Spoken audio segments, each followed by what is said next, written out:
It's 1:30 already. It's morning. Yes, and what a lovely morning. Good morning. Good morning. We've talked the whole night through. Good morning. Good morning to you. Good morning. Good Good morning. morning. It's great to stay up late. Good morning. Good morning to you. Good morning, everyone. This here is Mr. Sugar Chris, sprinkling a little bit of sugar in your morning coffee. And with me today is my Canadian companion, Mr. Sim. Hello, and good morning, everyone. And, eventually good morning to Mark. Yes, I've been sitting here. I was worried. We have not heard from Mr. Mark yet, and I didn't hear from Sim until like a minute ago. I was like, I forgot we were doing a surprise stream in a way on Saturday morning. We did discuss it.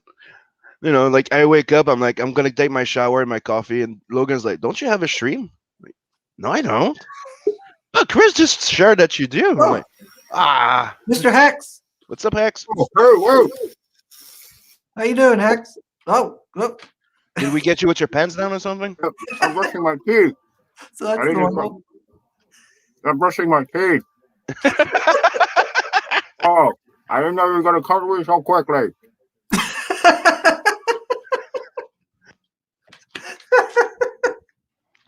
Oh, Lordy. Oh, yeah. I thought for a second I was going to end up being, stood up. Like I was stood up on a date. I was all dressed up and everything. I thought I was going to be like the guy who sits there at the table all sad. But I thought I would get dressed up like somebody out of Grave Robbers. Yep, you actually look like one there. Let's see. We just have to make you look older and make a whole bunch of holes in your face. Yeah, dehydrated. Look all like weathered. Yeah. Let's see. Mr. Feed's in the chat. He says, "To the victor go the spoils. Prospector 0, Grave Robbers 1." There's one. Hell yeah. Yep. Hey, Lola. Hi, Lola. Always love Lola. Let's see. And obviously, Dave. Lola loves you. All right, me babbers. What's up, Dave? He says, "Where's Soul with his intro?" I know. He's always fussing because there's a Tuesday evening one. Well, this is a morning one. I'll hear about it. We have Mr. Marinus says hail to the chat. Mm-hmm. So Johnny did you at least warn Soul about this? Probably not. I don't know. This is how he treats us. No. I told you, Sam. I told you. Yeah, you did. But yeah, this one. And are you telling me that it never happens? That you just go like, Sim, we have a stream out of nowhere, and then I don't know. Well, I may have done it once or twice, and I feel like I said something a couple of times about this stream in one of the live streams. So I don't know, but I probably didn't say anything to Soul. So I'm not really bothered if he doesn't come in. I understand. You take for granted that we pay attention at all time.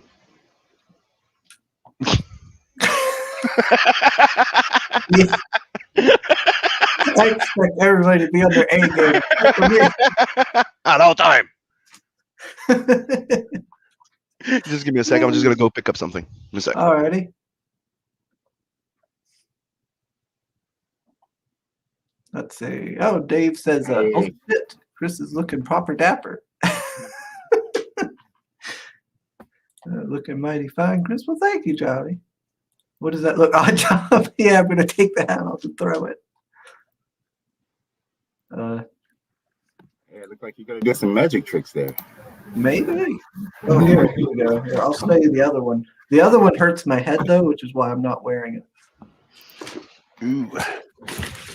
You know what came in today?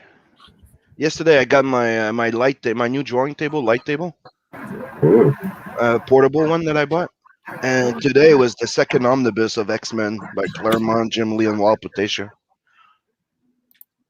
Yeah, I decided to buy it for my birthday. No, happy birthday. My birthday's May 1st. I just bought it in advance. I just bought it in advance because it was like 12% off. Like instead of 157, it was 130 something. I'm like, I'll buy it right now. Okay, hold on a minute. Let me. What happened to the other? You were the young Waylon Louder. Yep, that's what I was saying. Yeah. Now he's changed the hat. Yeah, and then now he's changing into what's his name again? The bad guy? I forgot his name. Rickard. Yeah, Rickard. He's the one with the top hat, isn't it? It's more of a Lee Van Cleef hat. No, everybody likes Lee Van Cleef. He was great. Writers asked me if that's a red shirt or red dress. It is a shirt. Look, It is red just for you. wearing normal pants. With no one, he's not showing the undies. They're probably red too. That's none of your business.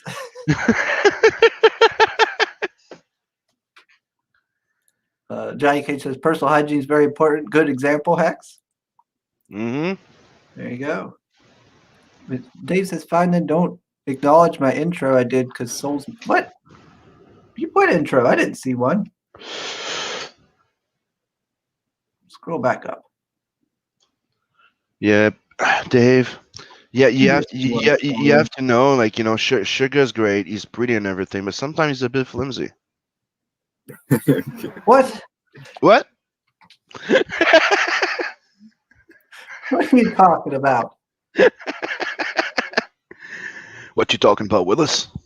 I am not. I am perfectly fine. Nothing wrong. Mm-hmm. Yeah, you are. All right, let's see. Hey, okay. Mr. De Bruyne. No Dark Side Comics, David Fee trying to catch up with the chat. Mike is there.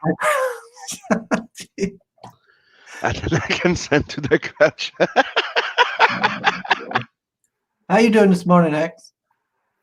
Oh, all right. Pretty good. Just getting my day started here. Yeah, I'm just trying to set things up here with the camera. You got your pearly white taken care of. That's good. Let's see. Let me bring up. See how your Nephilim squadron is doing. Hello, chat. Ooh, look at that chat. Lively. Now, what do you got to get to the next stretch goal, Hex? You're getting close, weren't you?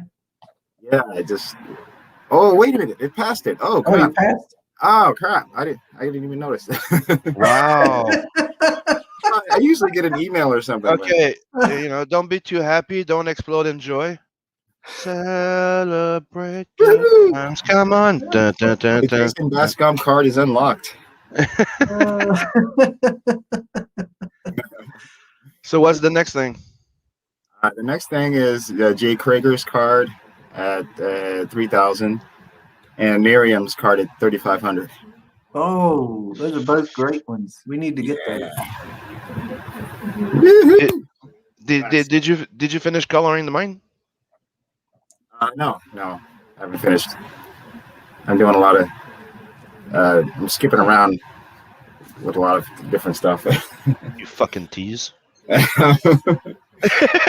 I need an assistant. I know, Sim, you use your kids as assistants, don't you? That's why you're so prolific. No. Oh, thought I'd catch you. He's like the manga people who have like a whole group of people working, like all the assistants. Yeah, I got a sweatshop here. They're all doing my backgrounds and everything. I just doodle like a page. Only takes me a minute now. Takes them a week to finish it though. Yeah. I'm working on something that's top secret. I want to hopefully surprise and delight, but Future stuff I'll show, but works in progress, but not for this. Mr. DeBruin says, glad to see you're still going strong, Hex. Oh yeah. Hey, Mike. Was you on some streams? I've only been on one this week, and this one today. But yeah, it's been a really busy week at work, and I just get tired afterwards, and I'm like, oh yes, I want to stream, I want to get on to stream, but I just don't have the energy. Yeah. Yeah, you get whooped having to do a regular job and then also trying to promote and do everything else. It can be a lot to put on you. The actual work of the artwork around the campaign. Mr. Druid says, I wish I had an unpaid intern to do all my marketing. Yeah, that would help. John Page says, didn't know kids could be that useful. Guess I got to make one or two of them. I do have to admit, I did consider hiring the kids or a bunch of people just to run all the social media and advertisement. Dude, so promoting every freaking day, that's a job just by itself. Yeah, it's true. I know when I was doing my promotions on Twitter, gosh, that would take me like hours to get through all the different campaigns because I was promoting so many of them, and I'd have to do like a unique little saying for each one, and and then find the links and copy paste. And that's why I really enjoy like just doing a fan art and then resharing that fan art with the like a fan art thread. For those who don't know, I'm just going to put it out there. Mr. Peter Simetti from Alterna is going to be doing a call-in open invite live show today at 2 p.m. Eastern. So you could, for those creators out there, they could hop in there and shill their product real quick. Thought I'd throw it out there. I seen it on the Twitters. On the Twitters? Yeah. The open mic Monday. Yeah, he's doing a random open mic now. But isn't he trying to do a radio or something now, like Indie Vault does? It's comic book radio is what it says. Yeah, I'm thinking he's trying to do like Indie Vault was doing, because they're streaming on the radio as well, and they're getting a lot of people listening to them. Yeah, like I think it was like almost 90,000 the last time they were on. Yeah, they did a ton of people. No, not everybody's lucky like us and have internet easily like this. They still listen to the old radio. Y'all sit around it and listen to the president's speeches. Yeah, my kid listens to the regular radio sometimes too, and she's like 21. Are you sure she's 21? She's not 41? Damn. She's an old soul like me. Yeah, Logan's the same. He's like an old soul too. He likes listening to old metal, old rock, and stuff like that. Still, his friends look at him like he's initiating his friend to Def Leppard and all that stuff. Like he's really into rap and hip hop, but he listens to everything. I've never been a fan of like the glam rock and all. The what? It's like the 80s hair metal. There we go, hair metal. Hair metal? Yeah. That's one I'm just never a fan of, like hair metal, like Poison. So you're telling me you don't like Z Snyder? He's all right. Oh. Am I right? Yeah, come on, Twisted Sister. I know, right? Def Leppard was probably one of the best hair bands. Not just that, he's the motherfucker that went in front of the fucking court, dude, and dude, come on. Yeah, he's all about He fought fucking censorship and free speech, dude. He's the one that's like, fuck you, parents, be responsible. Parent, don't tell us. Chris is like, it's still, I don't like the music. There are some I do listen to. I think it awakes too much the red in him. It's just in general, overall, I'm not a huge fan of the hair metal. Well, continue pouring some sugar, baby. Soul just messaged me on Steam talking about Valheim. I'm going to tell him I'm doing a morning roast right now. So Where are you? Tired. yeah. I'm going to go, where are you? Yeah. Where are you at? Oh, and where's Mark Middleton? You know, Are we going to have Mark Middleton of Passion? Even Pell Ryder's calling you out. Goes, Twister sister, hooker. There you go. You don't fuck around, okay? Like, you may not be a big fan of what you call hair metal or whatever, right? yeah. But you don't fucking diss that generation of music. Hey, I didn't say I don't like Yes, you did. any of it. I do like. I said it was all right. I like some of their songs.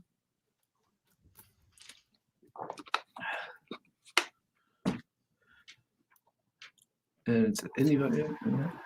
It says, "Wait, aren't we missing a special guest?" Yes, we are. Yes, we are. It's Saturday, so he probably was partying last You night. went like, hey, guys, it would be fun to have a very special show. I have a special announcement. It would be this, would be that. Let's set it up. Blah, blah, blah, blah, blah, blah, blah, blah, blah. Who's not here? Mark. Yeah, I got all dressed up for nothing. I guess he digged his grave too deep last night.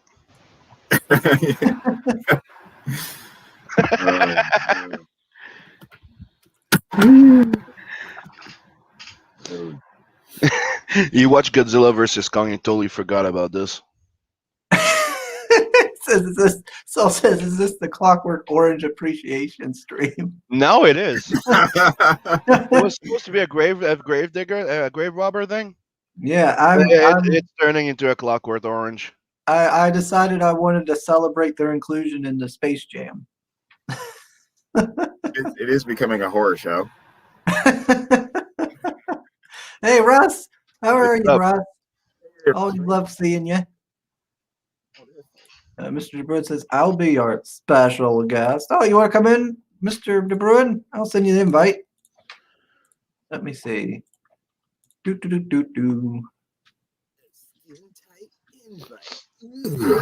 And you have to admit, now, we do have that DM group too, so. Is De Bruin in it? I don't think so. Let me go check. Where is he on my DMs? Gosh dang it.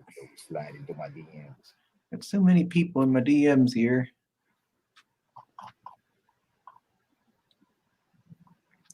I'm glad to know that I don't need to wear my headphones to talk and everything. Now I can wear my hats. Come on, I know he's in here. Hex, I don't know if you're far from your mic, but there's a lot. It's like there's moments where we barely hear you.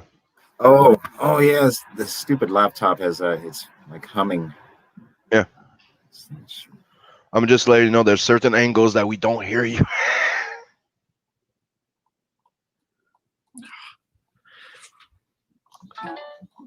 Hope you're doing great. So you got him on Facebook too, mate. There we go. I'll just send it through here. There. So you want me to order? You want me to add him to the morning roast? I just got one from Mark. There he is. I'm so sorry, guys. Oh, it's my great God. to stay up late. Good morning. Oh, Good my morning God. to you. I forgot to set my alarm. It was Saturday, like it's gonna be Saturday. So I was like, oh, why would I set my alarm? I don't have work tomorrow. Gosh dang it. And I woke up about 20 minutes ago and had a cup of coffee, and then looked down at my phone and saw all the messages, and just went shit. Did you like my message? Yeah. I'm sorry, guys. I'm so sorry. Hey, you know what they say, better late than never, right? Yeah, I guess so, man. Oh, Damn, God. dude. I'm so sorry, man. Wow. Right. So the Grave Robber show actually starts now. There we go. Oh no, we're going over Nephilim Squadron now. That seems pretty fair. You get it. This is your fault. don't It's worry my about it, Mark. own fault. I got nobody else to blame but myself. I didn't wait for the roast more than God. once myself. Oh man. So okay. Yes, Russ, it's Oh, my yeah. What's your at that on Twitter? mine. Yeah, Mike. At, What is it? At it's literally in my name. It's @n_ends. okay. Is that a faith? Yeah, it is. I haven't actually looked at all these pages. Oh, you're missing out. Yeah, that's I guess that's new to you. I added 13 pages. Yeah, I don't hear Hex. Do you guys hear him? No, Oh. as soon as he moves too Is he much to muted? the left or right, we don't hear him. Yeah. Oh, how about this? Oh, there you Yep. There we are. Hex is getting dangerously close to ASMR. go. How's that? All right, I can hear you. Yeah, you guys can go on to Mark. But please back in Nephilim Squadron. I just unlocked, or someone just unlocked, the Jason Bascom trading card with their last contribution. So thank you very much, Hell yeah. and let's keep it going. AAT. What the hell? Right, so we got Simon. We got Passion now. We got Russ, Mr. Acevedo, and now Jason Bascom. Awesome. There's going to be some really nice looking Hell yeah. cards. I'm getting flustered. It's not letting me find this freaking at when I'm trying to add him to the room. I'll do that after. I'll add you to the room after, Mike. Oh. Yeah, he's at and then and underscore ents. Shouldn't be that hard to find, right? Well, here, I'll add him. Hold on.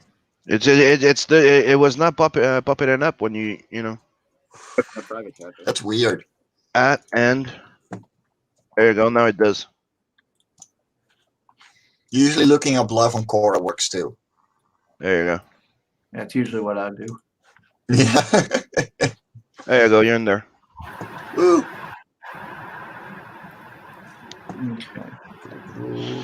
Okay. Hey. I was upset, Mark. I dressed up and everything. I'm sorry, man. See, it even looks like your character. Yeah, you got the whaling hat and everything, man. Yeah. Man.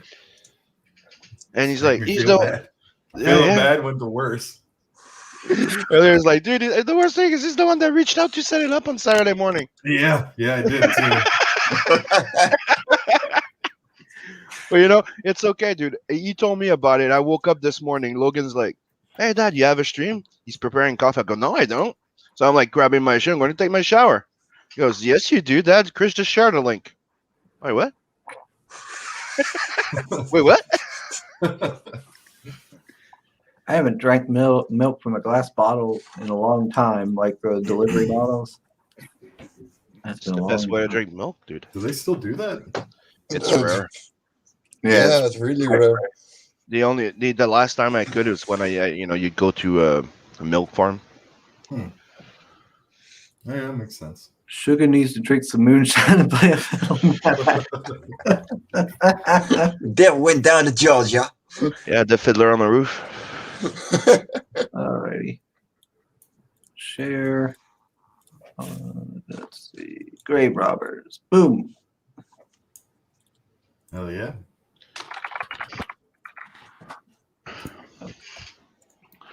So now at $6,188. Yep. Nice. And you know what? I don't do that often. Like it's not the only campaign, but I like to brag about that one. I'm backer number one. Backer number one. Hell yeah, man. Yeah. Sweet. Kelly's And there's still mad about it. And there's a lady somewhere that doesn't know me that much, who wants to hurt me real bad because of it. Yeah, she's not happy about it. Kelly's still mad. Sim is the guy who probably puts like first comment on like all the YouTube videos. Oh yes. First. I'm not, but I'm proud of that one. Do come on, it's freaking funny when you know that they're like. I'm sorry, Kelly, No, you're not. but she was there refreshing me. I just come in. He goes, Yeah. "We're live." Okay, book. I Yeah, go in, she's- click. First one, and she was pissed. She was ready, man. She's sitting there Wow. refreshed. She's like, "Who Oh, the it's not fuck live is yet. Sim?" I'm like, Yeah. She's like, did I get it? And I was like, no, Sim did. Who the fuck is Sim?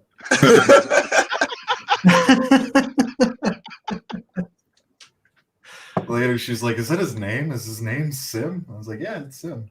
He's a cool guy. She's like, well, fuck The Sim. P is silent. Russ is like, Sim, surely there are a lot of ladies that want to hurt you bad. Oh God.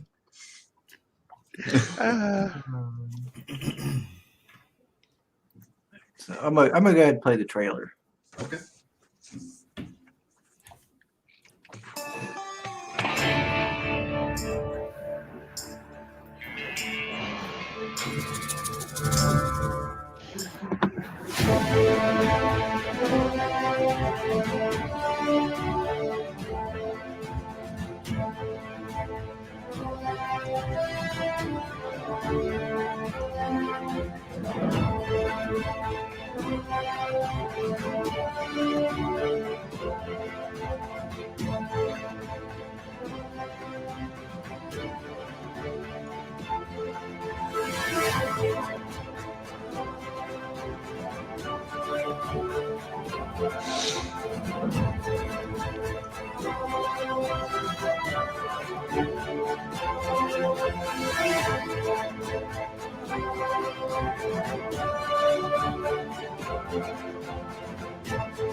Nice.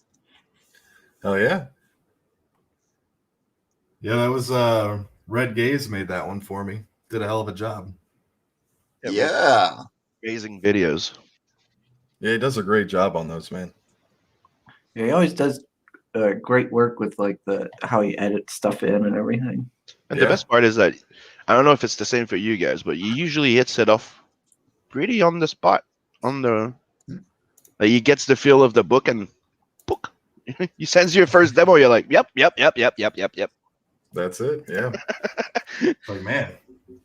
he That's just really gets it. good if someone has that quality Yeah. though. Like that makes life so easy. Yep. It's pretty simple. Like he checks your book, asks you a few questions, and then you have a nice freaking trailer. Hell yeah. Sweet. Yeah. Like I still like to rock to the music he picked from mine.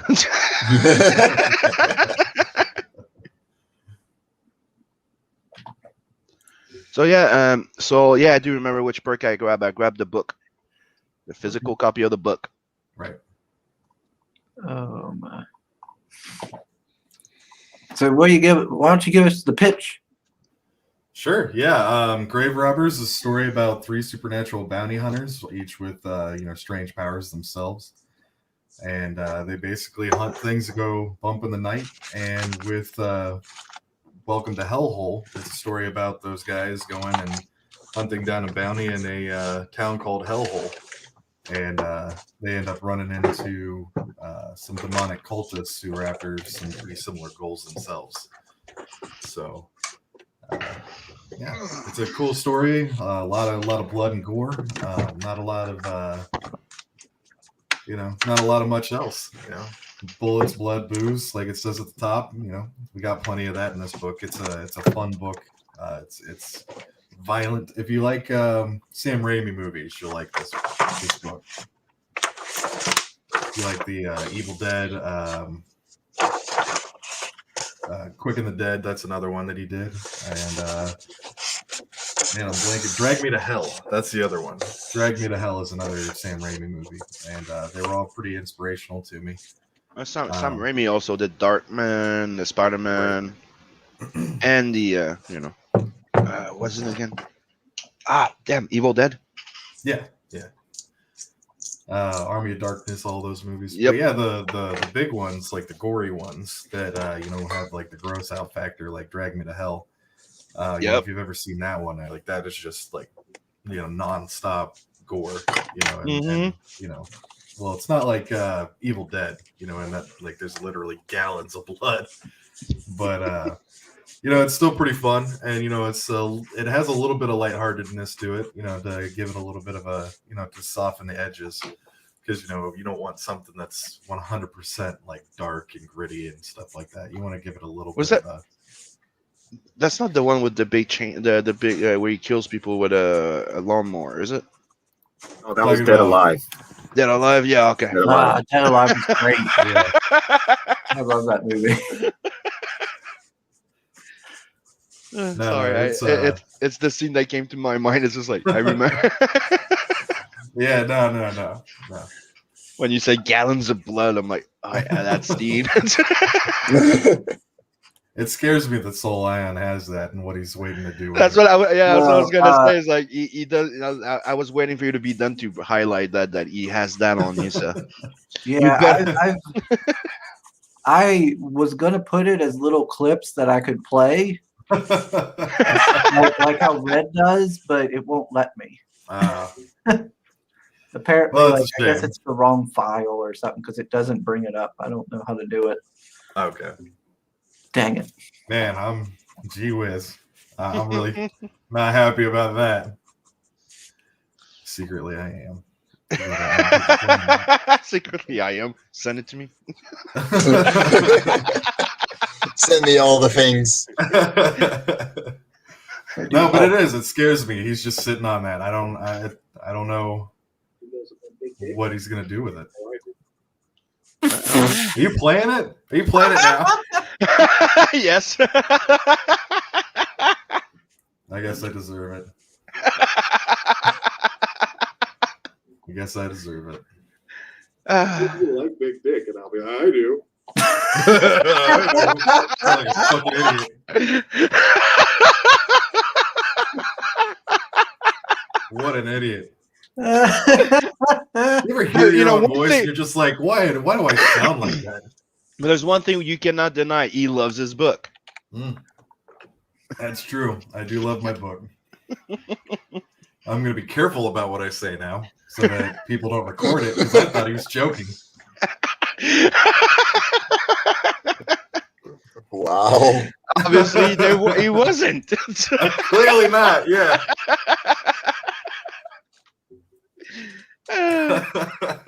So, Sugar, stop shopping. Oh, okay. I'm not. I'm looking at the chat. We Nah, got that's- Pops that's in here. He fine. says, "Good morning, Roasted." Hey, yeah. What's up, Bobs? Morning, We got Pops. Yodam. Good morning. Let's see. Soul saying, "Mark, of course I'm kidding. Don't show that stuff." Oh, Lord. No, it's cool. I'm just playing around, man. It's all good. Oh, so how many pages we up to with Grave Robbers? Completed. Sweet. We are working up to page 20, I think is where we're at now, out of 36. Passion's finishing up, I think 3 pages right now, and then we're going to be working, we're working towards finishing up 20. Colored has been a little bit slower, but I'll be sending out an update here soon when I get my new batch of stuff from Eugene. He has done a phenomenal job. I've put out some stuff recently, like I've been taking little panels, cropping out panels and posting those. And I could not be more happy with what Eugene's been putting out in terms of color. I have one image of Richard when he's a Crusader. Excuse me. One picture of Richard as a Crusader, and I couldn't be more happy with. I mean, it looks phenomenal. Like he got the. Let me see if I can actually show this. See, I'm just gonna download it and then share my screen because he did a hell of a job on this one. Share Screen. Mr. Pops likes my hat. And he also says Clockwork Orange shit going on here. The only thing missing was the sun mascara under your eye. Look at that. Nice. Yeah, Slaying, we've got some slaying the stuff. heretics. Hell yeah, man. And it might not seem relevant, but this mace is kind of important. Or it will be later. It's not really a major plot point, but it has relevance to another character. But yeah, I mean, just the shine on this sword, I thought that was beautiful. You know, it's phenomenal. Let me guess, You know? it's connected to the golem. No. Well, kind of. Kind of. I won't say the golem, but sort of. You'll have to read it. Obviously, I back. Quit trying to get spoilers, Sam. Yeah, like he did the shine on all of these things. Like he just nailed it. You know, the shimmer and stuff. Like he did a phenomenal job. And you know, like the heads, like this face being smashed. You know, we've got Passion and him. They're just like it's like a team that's just you know, phenomenal. You know, I couldn't be more happy with with how everything has turned out. It's just great. They're like a team of two people. Well, you know, I wrote lettering, but you know, it's minimal contributions. That was a joke. Yeah. Yeah, I will say that the colors do really fit the drawing style, the way he's colored it. Yeah. It's just I don't know if they've ever worked together before. You know, like I don't know if Eugene's ever colored Passion's work before, but I mean, every time he sends me stuff back, it's just like, wow, you know, this is just perfect. You know, I mean, the texturing in the cape, you know, it's just the colors in the blood, you know, the shimmer and you know stuff like that from the wetness. Like he gets it, you know. He just takes what Passion gives him and he just works with it, man. He does a phenomenal job. There's some other stuff. I guess I could show this. I showed part of this. I really like the watercolor finish that he does. Yeah, it looks really good. I don't know how to describe. Like I'm really excited to see what he's going to be putting out next. We've got this page right here that's coming out. You know, like the burning of the hand and stuff like that, or the burning of the arm right here. You know, the skin bubbling up and stuff. You know, the look of terror that Passion put on his face, man. It's just phenomenal. And then we have all this shit going on. You know, the texturing of the air. You know, he just does a great job.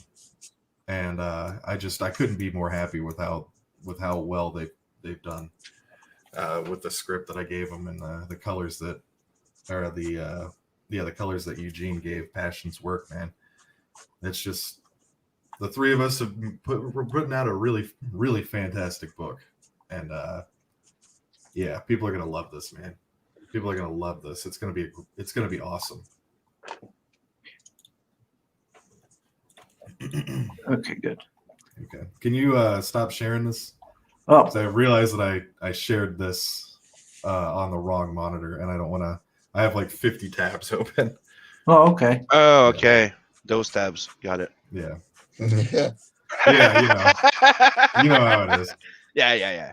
Oh yeah, totally. Yeah. And Now you By the guys way, know what I was doing before the show. by the way, I'm a Yeah, sucker now we know for why you were those, late. So I'm Yeah. actually making a piece of Oh. fan art. It's pretty crude, but Oh, nice. Oh, dude. look at that. Yeah, Oh, that's yeah. awesome. it's really Looks crude. good. Sorry. Wow, that's I- good. I That's normally- cool, man. I normally only draw like fluffy creatures playing drums and stuff, so this is pretty crude. You know, or Yeah. rock people. I do Something have like to, that. I do have to Yeah. admit, Mark, I might ask you if I can get the high res of that print of that card that he colored, because I did like the colors on that card I did. I printed as a poster in my room. Oh, you the Richard one? Yep. Yeah, dude. absolutely. I thought he did a really great job with the colors on that. Yep. Like it's let's just say he went a direction that I would not have expected, and I liked it. It's pretty cool. Yeah, Mhm. he, the great thing about working with him is that, I give him basically the basic idea of what I'm looking for, the basic colors of the characters and, the layout and stuff like that of, the rooms and stuff. But for the most part, I leave it pretty wide open for him to do with what he wants with it. And he just runs with it, man. And he does a killer job. And I think that, I did that with passion too. Like we went, I wrote my script and everything, and I had it all, written out, and we went through it page by page. And like he sat down with me, and he drew every single page, like the basic sketches of every single page, 1 through 36, all the way through. And then, we kind of just workshopped it and saw what would work and what wouldn't work, and altered it so that so that it would work for the the visual storytelling elements. Because as a writer, you're just like, oh, this would be cool, and you write it, and then you go to the artist, and they're like, I don't know if I can make him do 4 things at once. I can relate. Like he opens the door and then he leans in, and then you can't do that. So you gotta you gotta break it down so that Yep. so that it's yeah. But the thing is that it ended up smushing the book out a little further. So originally it was only supposed to be 32 pages, and then we added 4. But by doing that, I think that we honestly made a lot better of a book, because now it's more dynamic, it's better, visually, it's better. And by sitting down and talking to him about it, from what I understand, a lot of writers will just send scripts and then wait to see what they send back. And I think that by doing this, we were able to nail down exactly the story that was being told. And then, with Eugene, like it gave Passion a lot of freedom when it came to that stuff too, so that we could, make the best book possible. But I do the same thing a little bit with Eugene. So I send him the pages, and I'm like, here's the panel by panel breakdown of the colors that I'd like. But then he just goes through and, he puts that in. And then, if there's something I want to add, he'll add it. But if not, he basically, he runs with it. He does a really great job. Like I couldn't be happier with the stuff that's like on the campaign page like that. The blood is just, it looks like it's flowing. Like it looks like there's like a spray of it as it's going out. Like it has motion to it. And I didn't tell him to do that. He just did that. And it just, it's like that creativity would not have been something that I would have been able to just say like, hey, make it look like it's spraying out, like give it texture so that it does that. And he knew just instinctively to do it, basically, I guess what I'm trying to say is as a writer, I just gave them the script to do with what they wanted and just stepped out of the way and let them do it, because they really did a phenomenal job. I could not be more happy with the level of talent that both of these guys have brought to the book. I'd like to say hi to Nefarious that joined us, and Chris Oak. Hey, what's up, guys? Yeah. And I have to agree with the Pops that says hell the best chat on YouTube. Hell yeah, man. Yep. Oh, hell, Pops. Yep. Soul says Mike is full of surprises. Yes, but usually they're very frightening ones, so we don't talk about those.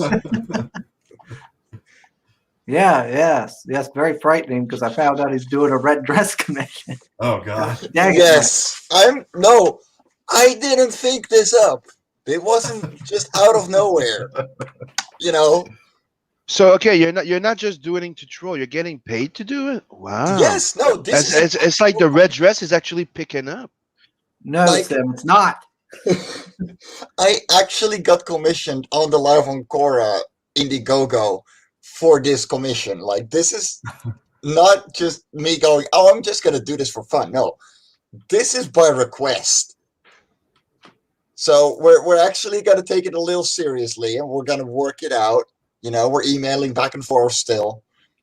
And then I'm not just going to make wololo. It's going to be just a funny red dress. No, because I do like you as a guy. But wait, be surprised, but I actually like you. But as a woman. Dun dun dun.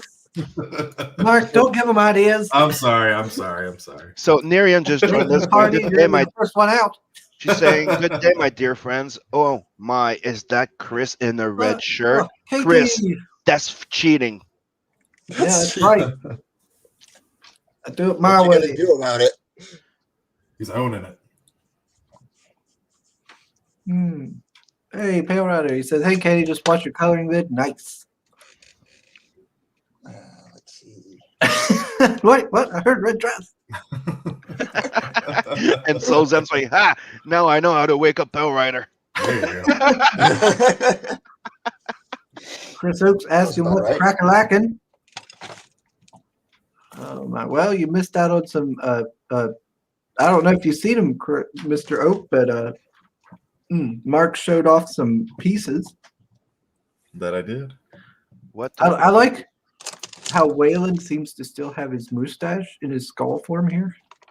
Yeah, I thought that like they were the temporal Did you bones turn and stuff. French for 5 seconds? Mustache? Mustache. Isn't it mustache? Mustache. Da, da, da, da. Sorry, Mark. I just thought it was funny to hear something sounding French out of Chris. That's cool, man. To be fair, I didn't even notice it happen. Oh, like, did you eat some French toast this morning or something, bro? There you go. No, just pizza. Then they have what was that cereal? Kids love the taste of French cinnamon toast crunch. Yeah, cinnamon toast crunch. They did a French toast, didn't they? Yep, French. Yeah, there was the French cinnamon toast crunch. Yeah. French toast crunch was good. Yes, I loved yes, it. it was. Just thinking about what they would call that in France. But you know what? There's nothing better than actual Just toast crunch. Yeah, that actual French toast with maple syrup. Oh, you're talking about real French toast. I thought you were Yes. talking about the cereal. Like, just put the cereal in and cover it with syrup. Nope. That's like good Instead Lord. of milk, or you can keep. He comes with a shot of insulin. Like, I don't know what's going on in your guys' mind, but damn.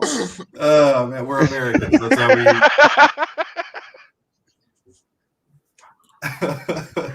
I'm pretty sure someone tried it at some point in their life. That's the worst part. Probably. Mr. Tank Barrett's with us. Says, "Hail, you beautiful bastards." What's up? I like Tank. He's always like, "Can't get enough of that shit." So it's like, Sam, to me, it sounded more like Mustafa. Mustafa. Oh shit! Dang, that's really good. Oh. Hey, Dave's got pizza on the way. I just got Domino's yesterday because they were the only ones that would deliver. Oh, Yeah, yesterday, me and Dave were alone, and we ordered $100 worth of fucking tacos, like actual tacos El Pastor. Oh, dude, Nice. I ate 12 tacos, and I still now I'm full. Wow, yeah. Oh, dude, it I was believe fucking that. awesome. That's a lot of tacos. Oh, dude. But dude, El Pastor, dude, it's like you could put like 2 kilos in front of me, and I don't know if I could stop. Burrito. Do you guys have Or the- Taco or- Bell?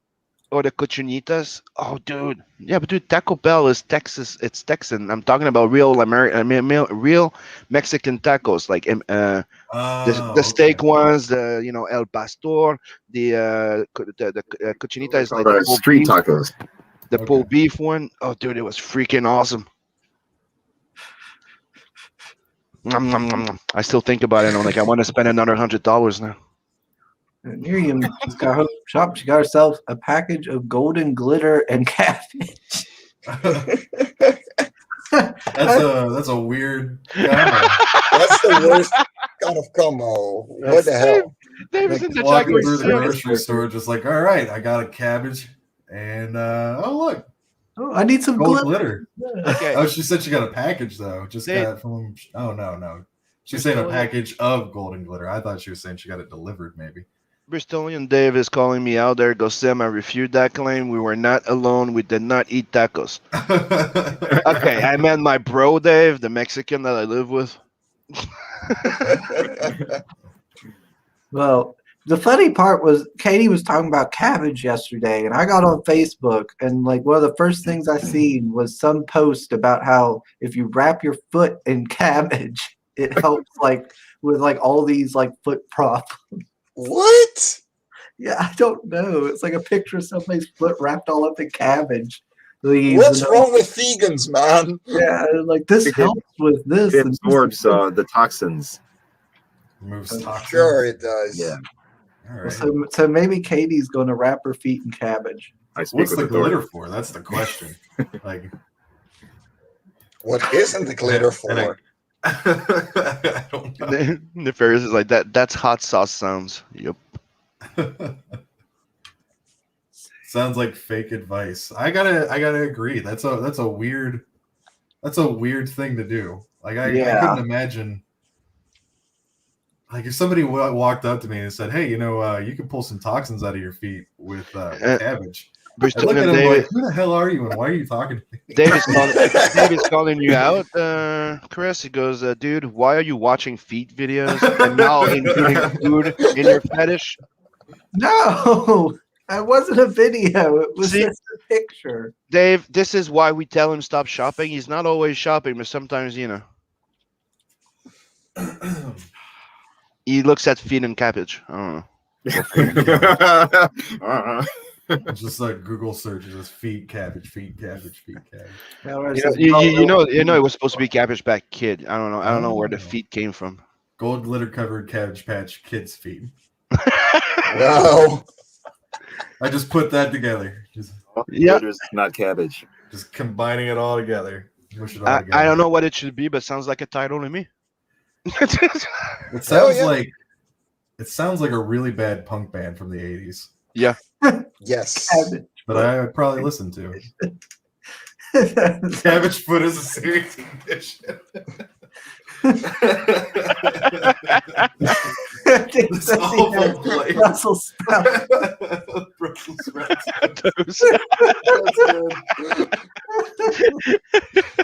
Now we How get can it. you tell? We My get it. girlfriend stopped licking them. She didn't Is that a like real dinner. problem? Yeah. Dave's like, now I know problem? why there's a cabbage shortage. Is that a real problem though? Like toxins in your feet? Like is that Yeah. No, like a lot of people no. go They to the can be doctor and thrown they're out. like, I got toxins in my feet. No, I gotta- not in the feet. They can be drawn out through Yeah. the body. Oh, through the feet. I see. It's toxin. It's toxin in your blood, in your in your body that can be extracted through the feet, but it's any extremities that produces heat. I see. I was just It's- thinking that like they were just like in your feet. I was like, why No. would they? Your body's just like, that's like the It's basement just- of the body. No, it's just because the bottom of your feet is pretty much connected to every freaking nerve system. So the reason why one of the worst torture they would do is actually whip you under the feet or skin your bottom of your feet. All your nerves. Oh, Skin in the it's bottom of the connected feet to would all be your rough. nerves in your body. If somebody were to whip my feet, I don't think I could feel it. I have like 1/4 inch calluses on the bottom of my feet. But trust me, you might be surprised. Maybe. Visual I just got of you getting your feet whipped. Yeah. Oh my. Well, Sim said it as like torture. I wasn't sitting there just like, I'm gonna have a girl whip my feet. Torture, dude. That's my every Saturday. That's my. Oh, game. okay. That's what I do. It's just normal. Get my feet whipped. Things are holding me in the boot. Going Not a downtown Monday to me. to the cabbage foot and get my feet whipped. That's just what I do. just Afterwards, imagining they cover it with some gold glitter. Just imagine I just feel later, good. like a So, Mark, dominatrix. Just to let you know, you're aware that this is gonna be sampled, probably, right? Yeah, well, I'm sitting there thinking about Soul Ion. Just sitting there like on the record button, just waiting to get it going. Oh, he's talking weird right now. It's just all right, okay, and that was weird enough. We'll just stop it there. There's just gonna be like a dominatrix with like a whip doing that. This little piggy went to the market. Yeah, right. Dude, This little yeah, Brussels sprout went to the market. It puts the lotion Russ is on it. its skin. Russ is hitting us with some knowledge there. He goes, if you Exactly, piss on Johnny. your feet, hold on. Russ is saying, if you piss on your feet, it makes your skin harder. Good for training outside with bare feet and kicking people in the nose. That's what Madonna does. She urinates on her feet. I don't think she does that for any benefit, though. I think she's just weird. I'd rather I not. mean, can't deny it. I'm not that trigger happy, but those were too good to miss. That's fair. That's fair. That's fair.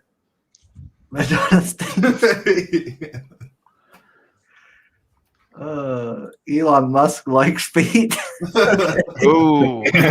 Oh, he's one of those guys. Oh. Of course, he's got this One of those. One of those guys.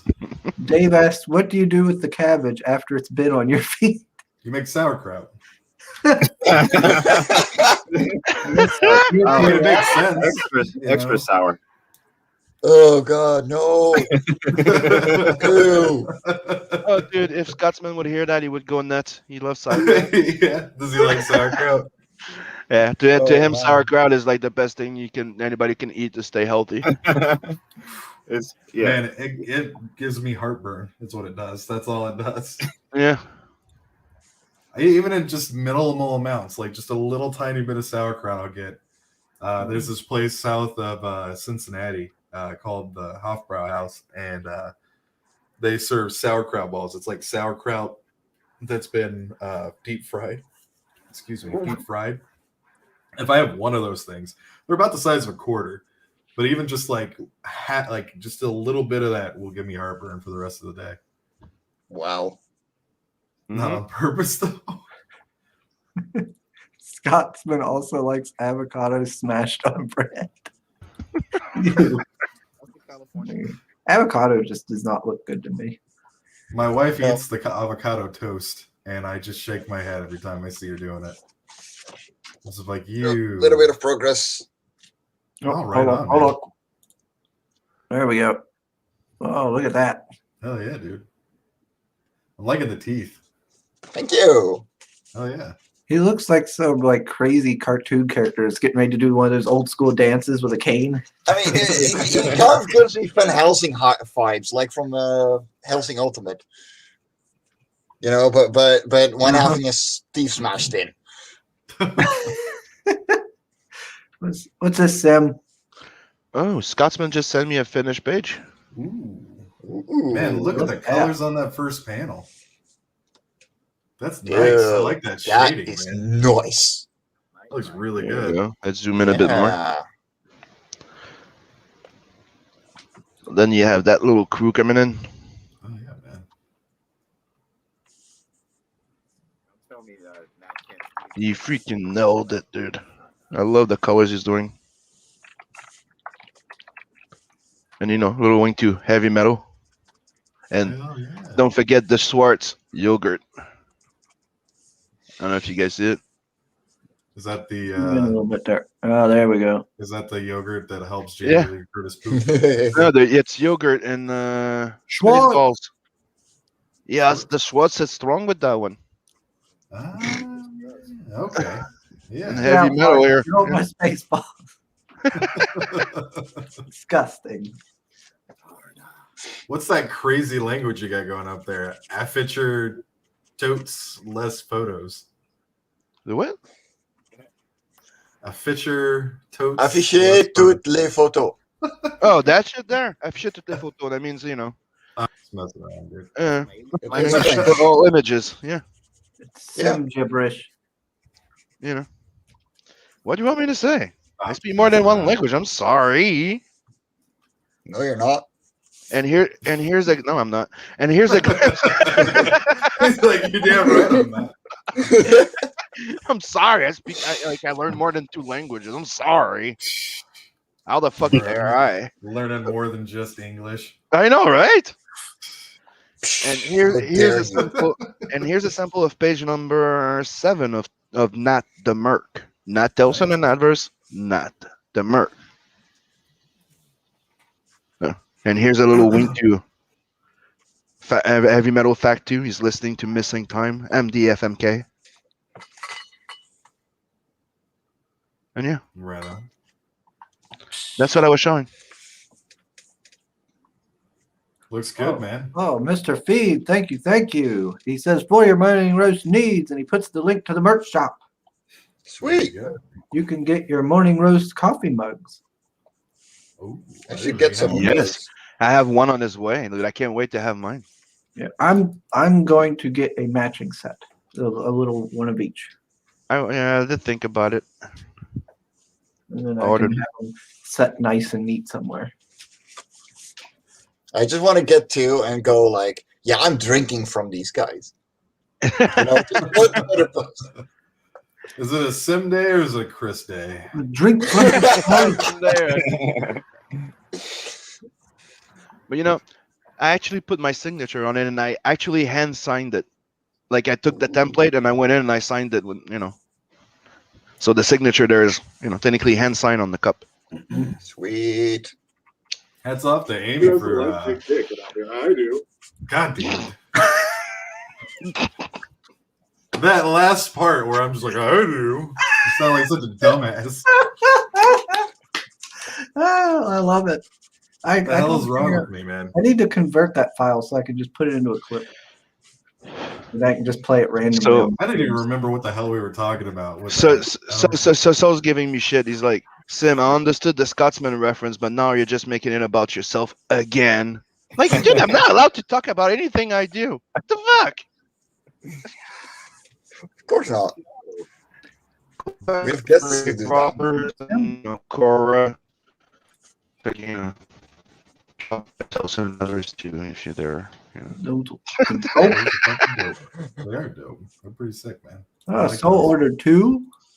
I've not Ooh. seen them on the Redbubble. You're not seeing the cups?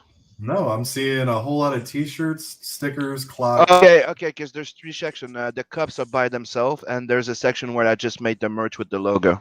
Oh, home and live. So if you go maybe? all the way down, they're gonna give you like 2 other options where you have the Chris cup and the Sim cup. At the very bottom, I see kids mask, pen, spiral notebook. I think I gotta go to like the top or something.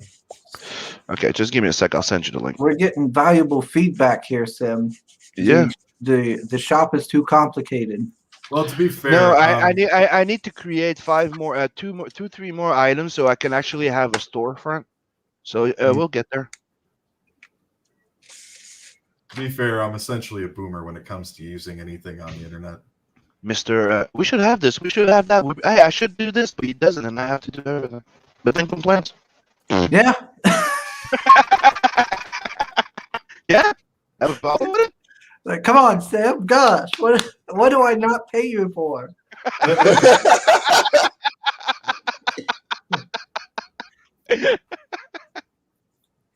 Johnny Cage asked when will the red dress mug be available? Well, maybe if we Very get to soon when we reach 1,000 sub. when we reach 1,000 subs, maybe I'll commission like a fancy red dress like stout. You know? Yeah, we did discuss it. Fancy ones that you can open up the lids and stuff. Ooh, that would be fun. You robot and stuff. Yeah. Yep, really badly. Yeah, opening way too many pages at the same time. Okay, there you go. I send the links for the two mugs in the private chat, Mark, and anybody if you want. They're there. Cool. Let me check that out real quick. Because I didn't want to, because technically you upload one model, right? One template, then you can do all the product. And obviously, as you can see, it was a bit more complicated to have all those logos and like that on the cup than just putting the logo. So that's why they're separated. Coffee and mash again.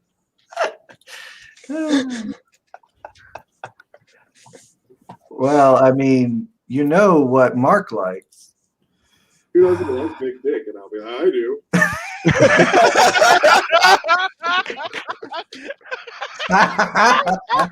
Four people laughing and one guy silent. Oh god. Because dude, it was so out of nowhere. It felt like It you were, was. you were like, at the lowly just saying it. I do. What a fucking idiot. Sound like Patrick from SpongeBob. No, this is Patrick. Oh, this is Patrick. That was pretty good. I'm not a Krusty Krab. This is the Krusty Krabs. It's first grade, SpongeBob. But in all seriousness, this is probably one of my favorite pieces that Preston has ever done. Yeah, I agree. It's the best. He'll never top this. I think it looks gorgeous. No, it's actually I'm really proud of it. It's he's done a lot of really, really good work, and when he sent this to me, he sent me the rough sketch of it, and I thought it looked really good. And I was excited about it, but when he sent me the final pencils, I was just blown away. And he told me that he thought Oliver would be the best guy to color it, and I talked to him and I sent it over to him, and he sent me what we have now, and I just kind of sat there for a second staring at it because it was just gorgeous. Like, it's just beautiful, phenomenal work. Like, you just did a great job. There's so many really good creators out there, and I've just gotten some of the best guys out there doing some of the best work, and I'm so proud to have these guys working on this stuff, man. They're phenomenal. Couldn't ask for a better group of artists. I had to go back and recheck my contributions, make sure I was drawn in. I forgot. I was like, wait a minute. Yeah, we sold out of that. Suitably big tier? I was like, yes, okay. 6,188. So what stretch goals do we have on? Yeah, I have to. We need to find a way around that freaking shipping thing. I wish I could back more books sometimes. It kills me. It really does. Oh, you back things. It's just, I do it for you. Oh, what was that, Mike? Nice. Look at That's looking good, man. that. And to be straight, I do back books too. We back some together, yes. Oh. You back some for me, yes. But I would back more if it wasn't, like Yeah. $25 a pop. It's not the same as $50-$60 a pop. Yeah. Yeah. It really I mean, that's what it is. It's between $57 to $67 a pop. So I'm like, when you see me buying your book or wanting to get your books because I really want it. Yeah, because it costs way more. Yeah. Than, yeah, it's crazy. I mean, that's the thing about like shipping over with with the UK and stuff too. Canada's bad, but I mean, anywhere outside of the United States, it's just like It's insane. it goes. Yeah, exactly. It's insane. And lately, like in January, they made it even worse. It's even worse now to ship something internationally. And I'm not just talking about price wise. Doing it is fucking more complicated. Yeah, it really is. I don't know how to get around it. I really don't. So far, the best option is the one me and Beacon are doing. We're bulk shipping to each other. But the thing is, we can only do that with the first fulfillment. So that's why I close my campaigns when I'm fulfilling. Because after that, I would have to create a new tier and charge you guys full price and shipping from me, right? But we're trying to set up to maybe be able to have more copies. Like I'll send them extra copies or stuff like that. That's a good But idea. I think that's one of the best only option that we had, and that's what we've been working on since Blood Hunt. Like we were planning for months. Like Chris was there when we were all talking about it. We're planning, and that's when Blood Hunt was ready to fulfill. 2 weeks it was fulfilled. It only took 2 weeks to fulfill everything. Because it's one bulk shipment, and the bulk shipment is a day or two. Like he had the entire order within 2 days at his house. Like bulk shipment, it would accomplish the easier. The bigger the package, but business accounts. So open yourself a small business account. Doesn't cost you nothing, but it's not considered regular mail. So when you do a bulk shipment, it's prioritized. But do not forget to fill that new fucking custom paper, people. That's one of the things I like to repeat, everybody. Since January, they changed their freaking customs for the COVID thing, and there's a new paper to fill. And fill it, because otherwise, if you don't, it will either be it could be returned to you or extra charge. Yep. Mark, What's up? who did the logo? I can't remember. That would be Nicole Sapita. She is I think her handle is Das Nomo on Twitter. I'm checking right now at Real Das Nomo. She's really good. She did the logo for Passion too for his Doomfey book. I did a very quick Grave Robbers logo, like I drew it out and everything like that. And when me and Passion started getting into character commissions and stuff like that, and he finally he decided that he wanted to do the book. We got to talking about it and stuff, and he's like, he asked me, what are you doing about your logo situation?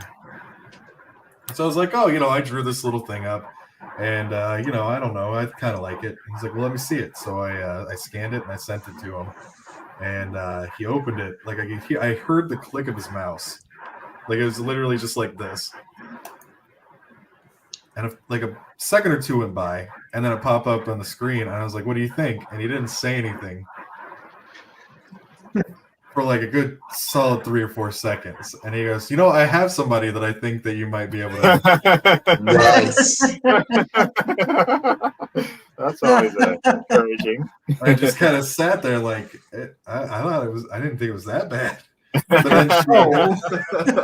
But then she, I got in contact with her, and she sent me, the first, the preliminary stuff.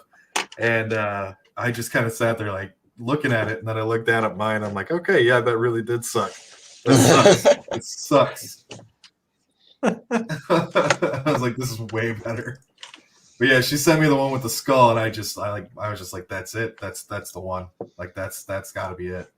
She sent me another one with 2 like severed zombie hands holding the title, and that looked pretty cool. But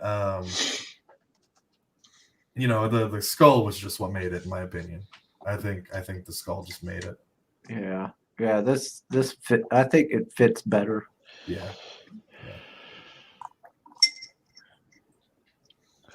I might go back to her and try to get that zombie one though, like to do that for like maybe a future book. Yeah, that could work. Maybe switch it up every chapter, like every for the zombie spin-off. Yeah, something like that.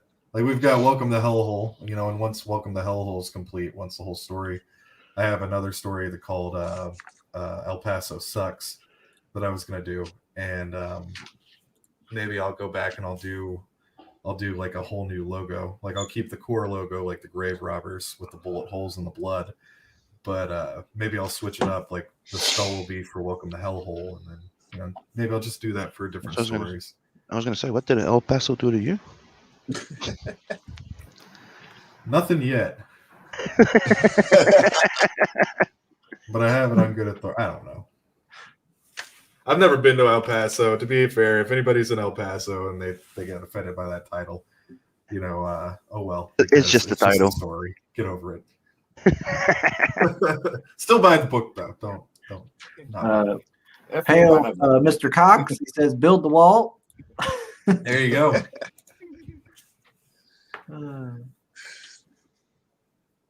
Let's see. Soul's talking to Marinus about his dungeon. But that won't resolve the problem of getting more cells, Jim.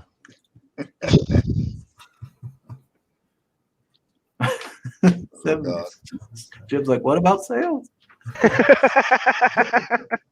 Yeah, there we go. I'll have new sound clips for book 2. New logo and sound clips. Yeah, there we go. There you go.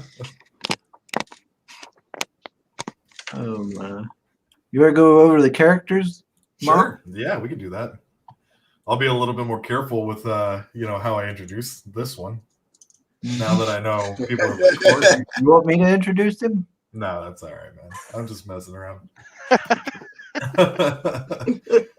We got Big Dick Murphy. He's essentially a werewolf. Works a little differently than the average werewolf lore. The whole moon thing transforming him. What it is that he when he gets angry, he kind of wolfs out, almost like the Hulk's out, and he can control it to a degree. There's a little bit of him inside there, but it is more or less a kind of a rage thing. basically the story behind him though is that he was a Civil War soldier, and after the Civil War, with the devastation and stuff that came with that, he decided, like a lot of veterans did, to go west. And he tried to start a life there. He found a wife. They had a kid together. And there's a monster that kind of was on the loose, killing townspeople and stuff like that. And it just happened to get a hold of his son, their son, and killed him. And he went to fight the thing in the hunting it down, tracking it through the woods, and he finds it's holed up in a cave. So he goes down to the cave to fight it, and it almost kills him. And in the process, it slices a big wound in his chest, but he gets the final shot on it, shoots it in the head, and kills it, and its blood gets into his wounds, and the tainted evil blood of the skinwalker, because that was the creature, it was a skinwalker, the tainted evil blood gets into his wounds, and it changes him, alters him forever. So he, anytime he gets too angry, he becomes the wolf. Nice. And ever since then, he's hunted down the thing that took his family from him. So that's how he became. Who's this here? Mr. Dave Briggs with us. What's up? Hey, What's up? Not a Dutch person. We are invading. Oh shit! Gosh, the Dutch and the Brazilians. Hi guys. And somebody was talking about a wall earlier. We can't build a wall. Like we'll lose like all of our We'll group. be able to climb over it. We're not tall. Don't worry. We're The just thing going to is, climb don't over worry. it. Who's gonna build the wall, they have right? dams. That's what I'm saying. Like, who's gonna be building the damn walls, right? There's probably gonna be fail-safe and freaking, tunnels and stuff. Automatic secret doors. Let's see. Oh, hey, Webcon's in the chat. Ben Jackson. Hey, sweet sugar. Well, thank What's you. up? Oh, he says, did you just say Big Dick Murphy? I did Yes, say Big that Dick is Murphy. right. In fact, it is Mark's favorite character. It is. God, you almost tricked me into doing it. I'm not gonna do it. So, You're not getting another sound clip out of me. so what happens if he gets real fat? Does the nickname become Double D Murphy? I don't know. I find that hard to swallow. Hard to swallow. Very nice. Very nice. That would be Waylon's name if he gets too fat. There you go. Might have to call him Giant Dick Murphy if it gets too big. I don't. Yeah, but that's if he gets Buku, bulky. too buku. That's the Big D. Back to back. Oh man, I should have known that this was gonna happen though. With naming the character Big Dick Murphy, there was inevitably gonna be some sound clips. Of course. There's no way to avoid that. Nope. You did it on purpose. It's pretty much with all your characters. Yeah, I give them all. Well, with the exception of maybe Richard. Amandalin. Even yeah. Rich, even Richard, because you wrote it Rich Art, like it's rich, like rich being wealthy, right? Art. I guess so. Yeah, you could do that. You didn't write We'll just- Richard because Richard it's with ARD, but you put art, so it's like Rich Art. So it is also technically a pun. Yeah. Okay. I'll take You it. did that one without even knowing it. See. Yeah, exactly. I'm that talented. That's why you need to learn more than one languages. I know German. Zing. I do. I do. I swear. Nice. You do. Come on. Trust me, man. What about Just play the damn clip. Just play it. Just play it.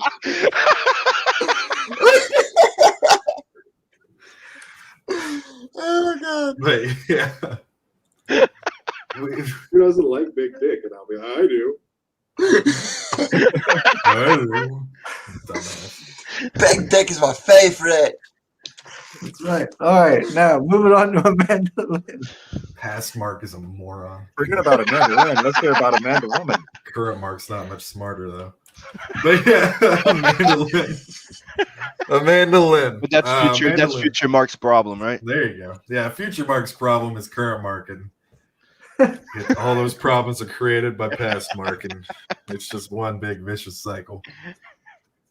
But yeah, so Amanda Lynn, yeah, she's a pretty cool character. She's one of my favorites, actually.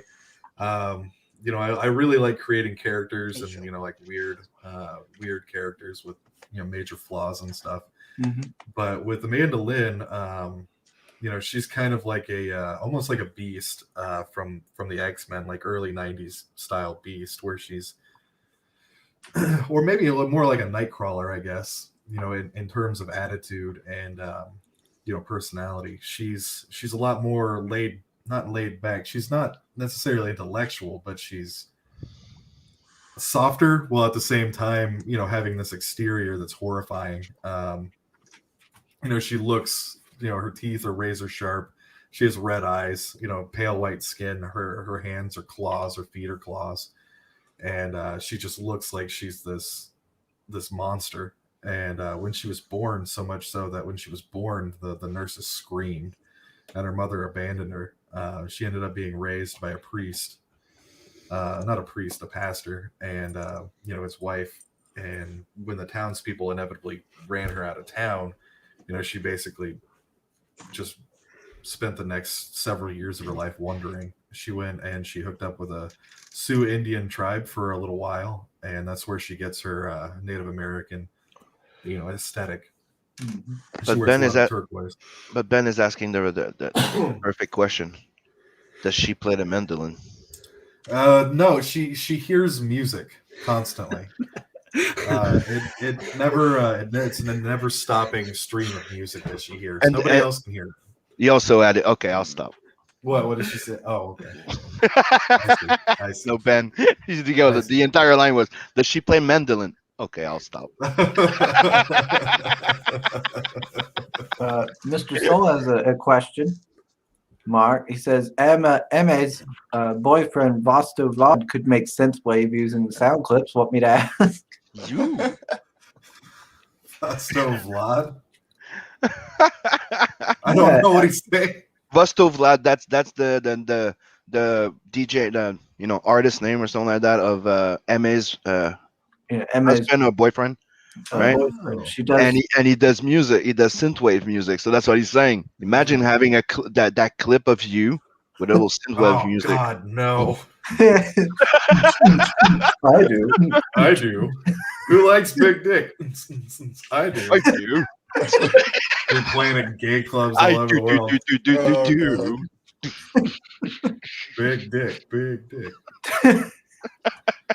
That'll be my contribution. Oh, okay. Come on, Soul. He's giving you so much ammunition just in this.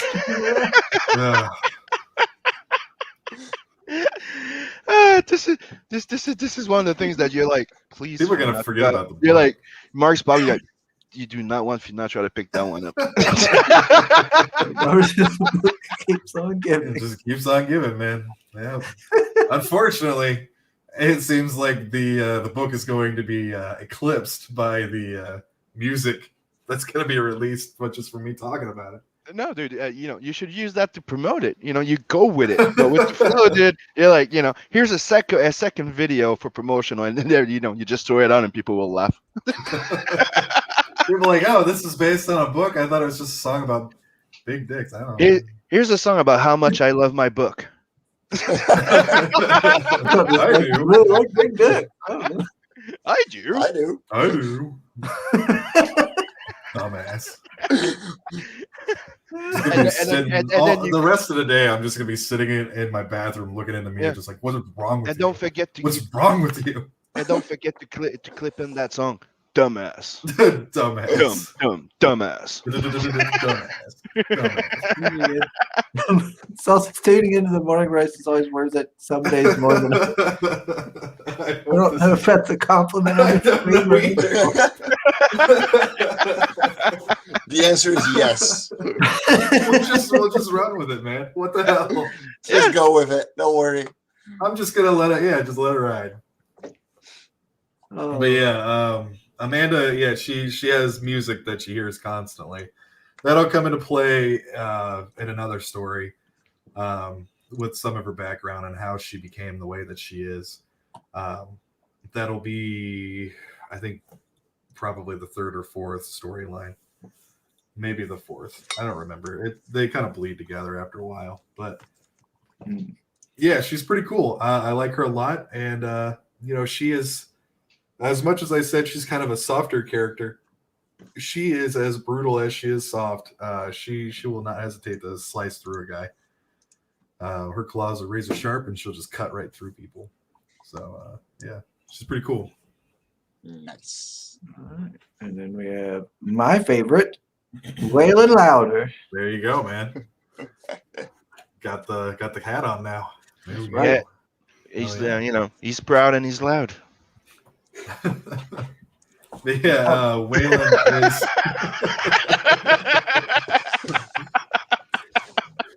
Waylon is. Waylon. Mark just barrel past that. Just keep on just plowing through. Waylon, just plow through, man. Don't worry about it. Just keep going. Just letting it. Anyway. Waylon is Waylon Louder is was a bank robber, and essentially he double crossed his posse after a job, and one of the members was an Apache, and he cursed him with basically what we would consider like a mummified kind of thing. The moisture in his body evaporated completely out of him, and now he's literally just like, dry, almost like jerky or something like that. Like you look at a mummy, the way that their skin is almost like a mud, dusty kind of texture, and that's basically his entire body.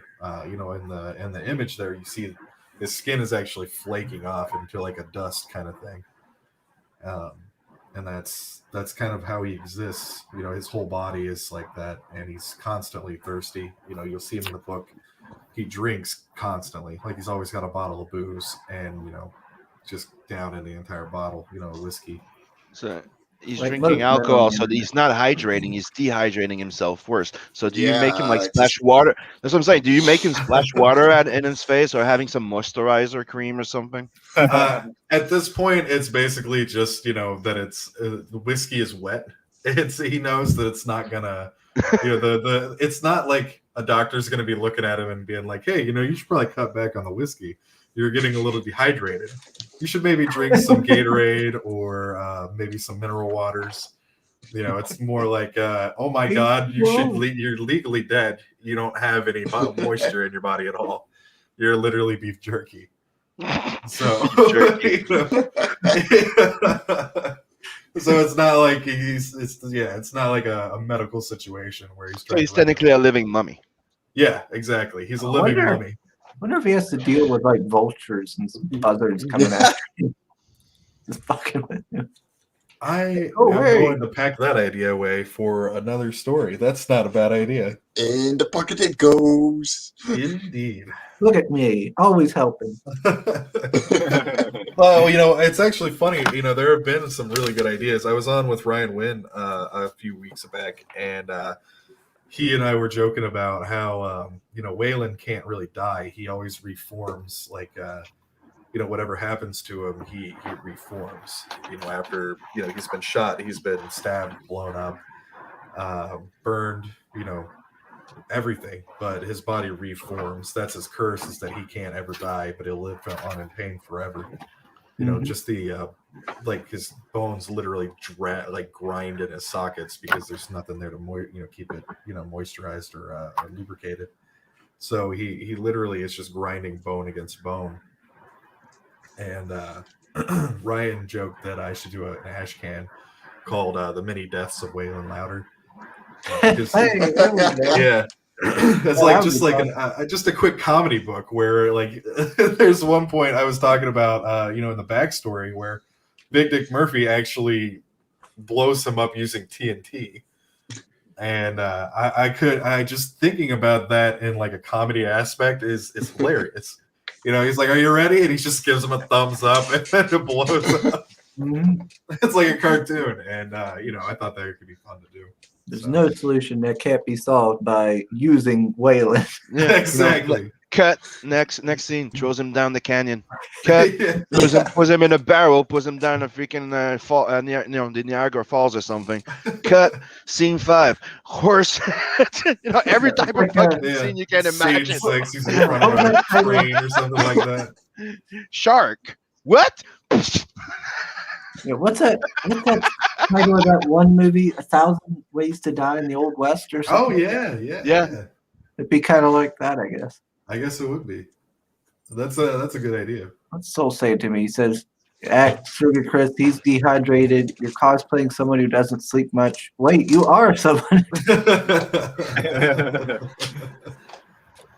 Oh, come on. These have to be. Yeah, they are. Yeah, he got his name. Does he have to learn a lesson and reform in order to reform? No. He's just cursed forever. No, he's just screwed. That is pretty clever, though. And now I do think like you're reading a bit too much into it. Yeah. He's just cursed forever. But that's why he follows. That's why he follows Big Dick Murphy, is because he. That's the way that he got his name was, he was in such constant pain that he was in the desert wailing like a ghost and screaming in pain and stuff. So he the townspeople being terrified of him because they couldn't kill him, they were terrified of him, so they put out a bounty to either kill him or get rid of him, whatever.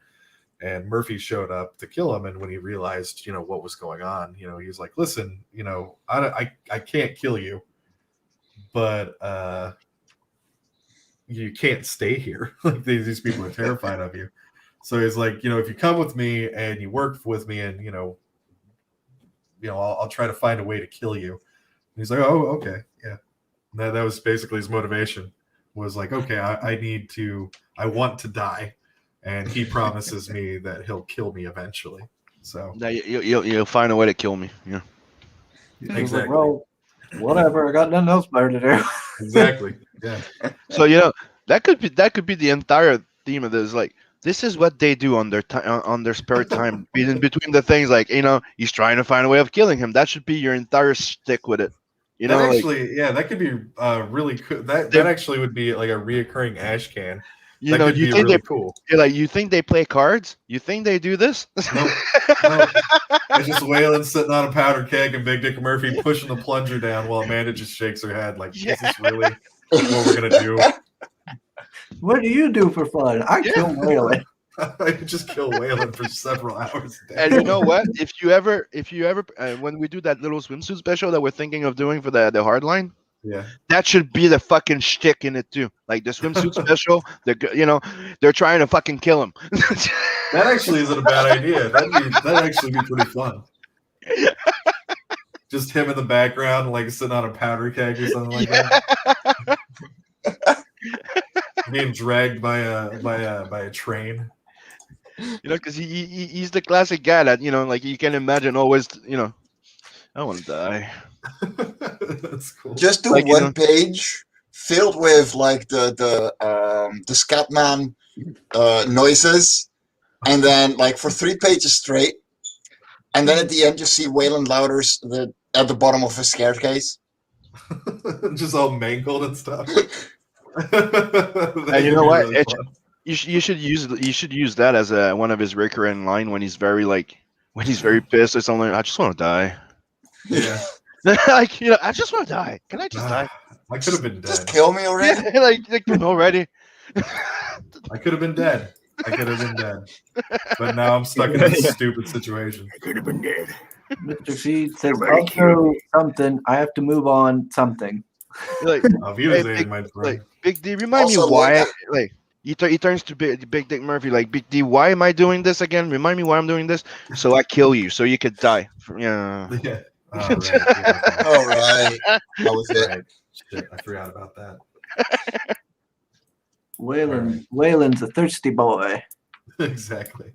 Yeah, so he'll That literally big be douche. downing an entire bottle of whiskey, multiple times in the story. So yeah, it'll be pretty cool. Thirsty. So we've got that Big D. Let's see. Soul says there's a lube joke somewhere between Big D and Waylon Louder, but I can't. I don't see why. I don't. No, It's no. quite simple. The link is a mandolin. Amanda Lynn, like the instrument. That doesn't seem like it'd be. All right. It's called a serenade, and we don't use them anymore nowadays. But Yeah, There you go. that's exactly it. It's right on the nose, Mike. That's what that he's missing. One thing I like is, Waylon and Amanda and Mr. Murphy. It almost seems like they're kind of like D&D characters. It's funny you say that because when we were going through the script,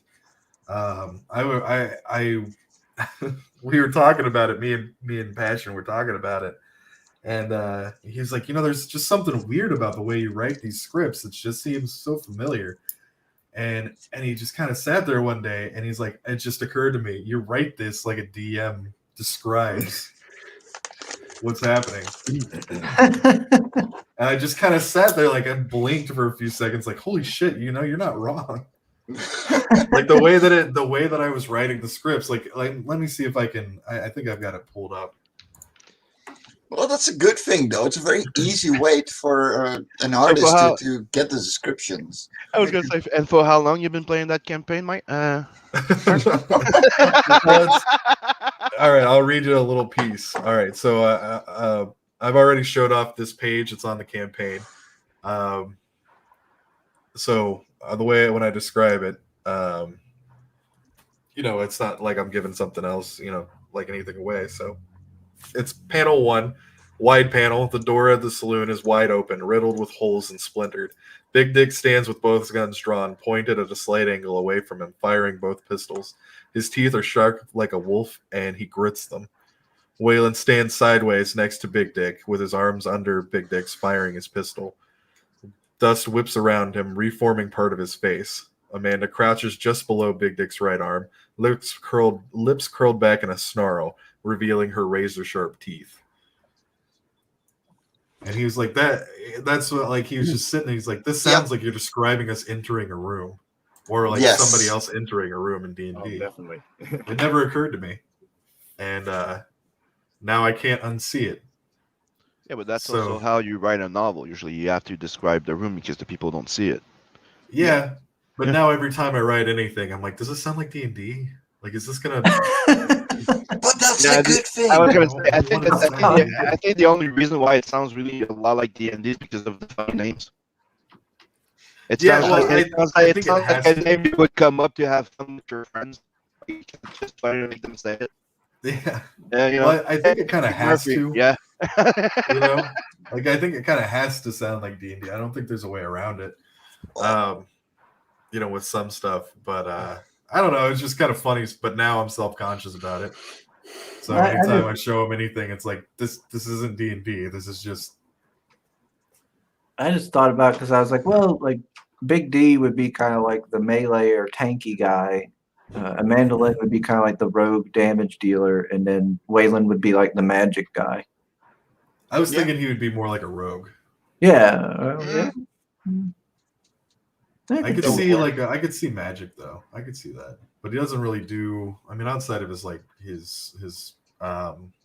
reformation and dehydrating people. He dehydrates them.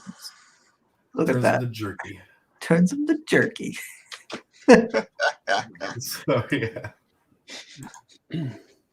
All right, and I mean, he's just a waterbender that went the wrong way.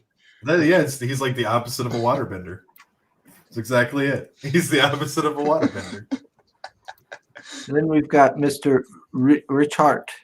the ghoul here looks like a crypt keeper or something.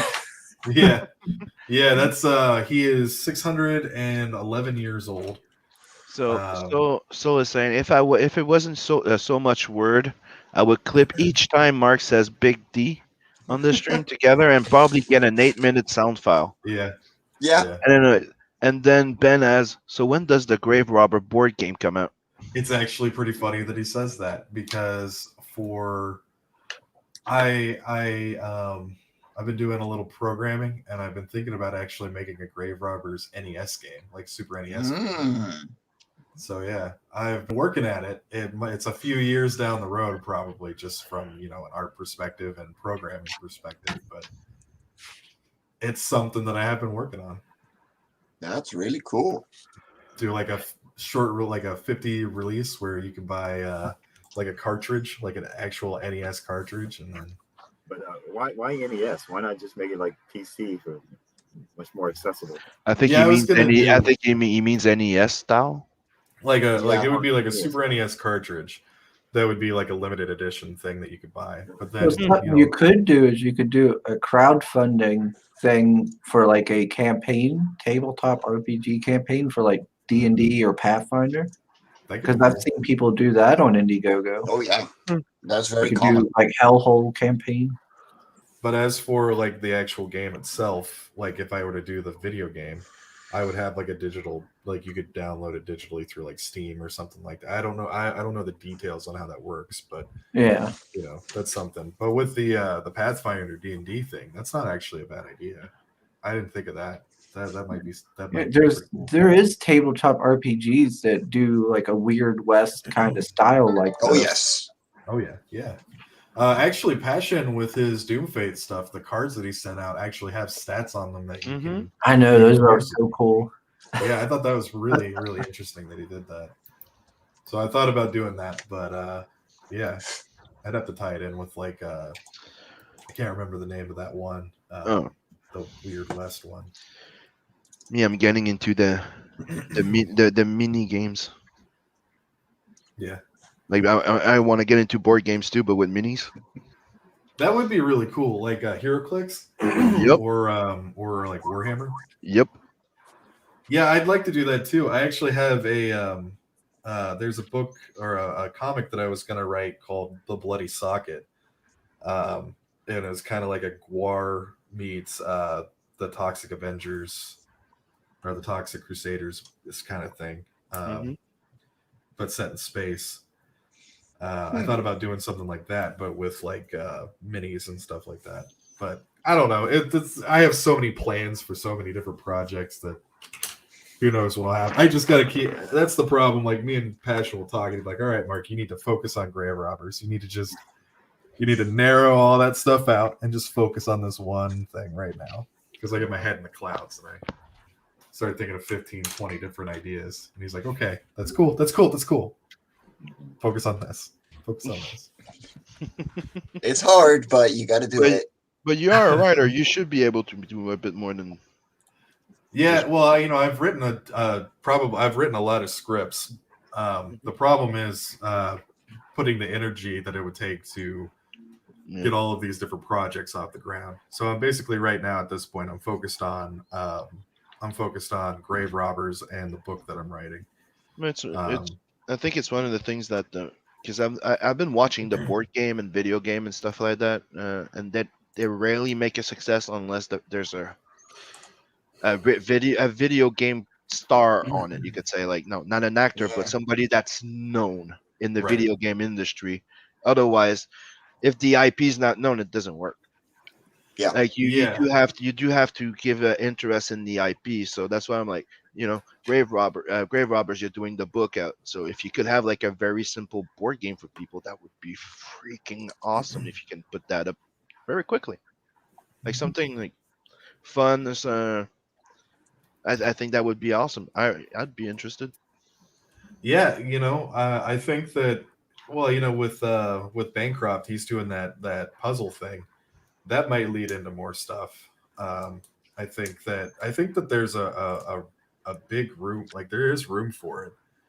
I don't know. I don't know who would do it, but I think that with that first step towards that, that might lead Me, to a bigger kind of market for it. I mean, So one of the things that I thought would have been cool is if somebody could have the time to come up with a little quick, easy, like put the stats, put the with the allocated points or something like that that people can just they need is buying your trading cards, getting them on your campaign, and a set of dice, and they could right, create themselves a little team with their Yeah. hand and play with people. Something very simple that you could give away to everybody, people can download and use, which right, means that everybody that would be using the system is giving one of their characters to play in a free game for the fans. So it's technically adding something for free for the fans. I think that would be an awesome way of you know making the trading cards more valuable and more interesting for the people that are buying them, and making them giving the fans a game of indie comics. You what know. would be really cool is if we could get multiple creators to do that. So you could actually, if you had like if somebody's favorite character was like Amanda Amanda Hmm. Lynn, for example, but then somebody else's favorite character was say like try to think of somebody else's Valeria from Doom Fate, or maybe Iggy from Magic Cop or something like that. Just different Yeah. character. Like if you could just connect, like have like powers or something like that, so you could actually battle as your favorite Yeah. character against Yeah. different Like, tactics and like different technically, teams and stuff. you base it like on a simple card game with maybe like an extra set of dice. Like oh, those stats are matching. Let's roll the dice. Which one would win? It's So almost like it's Yeah. Magic like the Gathering or something like that. yeah, a bit, Yeah. but you make it very simple, and everybody can just download the template. They have like so much point to put in their thing, and you just put it like everybody can do it. So it just makes a fun game. It's like, all right, here's a playing card with my campaign. You have 5 playing cards right there. It's not just trading card; it's trading playing cards. There you go. Mr. That would Pop, be pretty cool. Mr. Pop saying, "How you doing, Mark?" Doing all right, brother. It's Doing hardly all ever right. see Mark anymore. Damn Twitter. Man, I have been having some rough times, I'll be honest with you. It has been a pretty rough couple of months. There are some crazy people, I tell you. I can't get too much into it, but I'll What say time this. Big D. Yeah, I'll say this. I've got some people who live fairly close to me who have decided that they want to make my life a living hell. So we've decided to Oh, that move, sucks.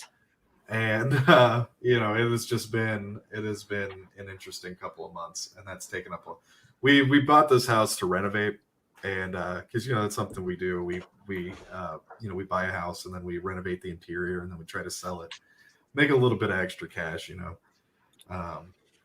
but this has turned into a longer renovation than we liked, because we actually liked the house, so we thought about staying here. But now that things are starting to heat up between us, we're trying to get through the rest of the renovations so that we can get out, and that's taken up a lot of my time. All That's a right. shame. Yeah, well, it is what it is. People are crazy. Oh yeah. Yeah, that's true. Yeah. We got Just got to keep your head down and keep barreling through. It's we all got good though. Grave Robbers. We got how many pages was it? 36. 36 beautiful pages. You can get it for $18. That's right. Ain't bad at all. You also get that trading card right there that Sim drew. Beautiful card. Beautiful head rope. Yes, Tim did a wonderful job here.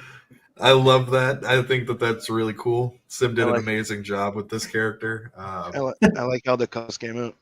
Yeah, man. You're trying to escape me. I'll tell you what my head rope. Well, the thing that I really like about what Sim did with this is that a lot of times when you see people cut off a head, or you see a severed head, sometimes you always see like it always go to like the stump of the neck, but the head on that first head you see exposed neck bone. Yeah. Yeah. Like you see it, and that you never see that. Like even in movies and stuff like that, it's always you always see the meat of the neck, but you never see the exposed bone. And Sim did that, and I just it's like he knew what I wanted without even asking. Glad you like it. Great option. Yeah, we all know what Mark wants. And as you can see, he's been dragging that tail for a while. Yes. They slowly and progressively get more and more decrepit as they go. You know, I like that guy's face. Yeah. Oh fuck! Yeah, here's an interesting one. We can get a pick a character head sketch. So how's this Right. head sketch going to work? Is it going to be in the he's going to sketch it in the book? I think that he's sketching it on a separate piece of paper. Okay. Yeah, that was the plan. I don't think that he's going to do it in the book. He and I live pretty far away from each other, so. Alrighty. Yeah, so I can't ship him the books and then him ship them back to me. You know. Okay. Yeah, so, that makes sense. Yeah, and this is also independent too, so you can get a head sketch without getting the book if you don't want the book. So it's all going to be on a separate thing. But they will come with the book. Like he's going to ship those to me, and then I'll put them with the book. So. Alrighty. All one big package together. And then we've got the retailer pack. So if you want to get a copy of 5, you can go for that. And original art. Oh yeah. That's tempting because Passion does great work. That's right. He man, we've got 4 left. We're going to be, once all of the pages are completed, that are going to be done by hand, because most of this has been done digitally. The 6 that he's going to draw are going to be drawn by hand. And you know, we'll send out an email basically with the list of and images of the pages. And first come, first serve. You pick it how you know, whichever one you want. I'm sorry, I don't know what it is. My throat's dry. I keep coughing, but I got a bottle of water right here, and it's just making it worse. But anyway, so yeah, yeah, it's going wailing slow. Is that a self-insert? Oh man. Anyway, yeah. So 6 pages. We'll send it out, and you can pick whichever one you want. And they're all going to be action pages. It's not going to be like dialogue pages where it's just you're looking at them and they're just looking at each other, not saying anything because you don't draw it. You know what I mean? Like it's just action pages that people are going to actually want. You know, not a whole lot of black, not a whole lot of dialogue, shit that's going on. Reveal pages, cool stuff. It'll be great. We got 4 of those left, and we'll send that out to you. You pick what you want. First come, first serve.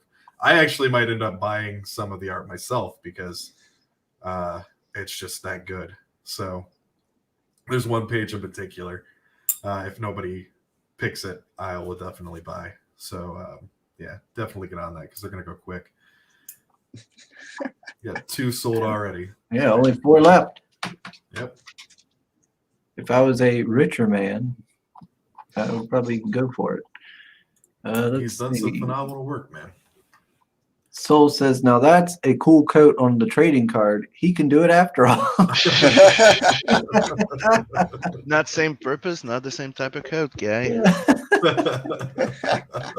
Chris Oak's back again. He says, hail again. Hail. Soul Iron says, if you like Big D a lot, you might get a sore throat. Make sure you drink a lot of water and back. Yeah, I was thinking it. Soul said it. Thank you, Soul. Yeah. I deserve it. I was super late today. I deserve the abuse. Who doesn't like big dick? It's not abuse, it's banter. Yeah. That never gets old for me. Really? All right. As I feel like it maybe has. No, I'm the only one. All right, that's fine. So Mike was showing us how he was stroking his pussy. Yes. Sorry. Stroking my pussy. Oh, I see. Now my pussy is running off.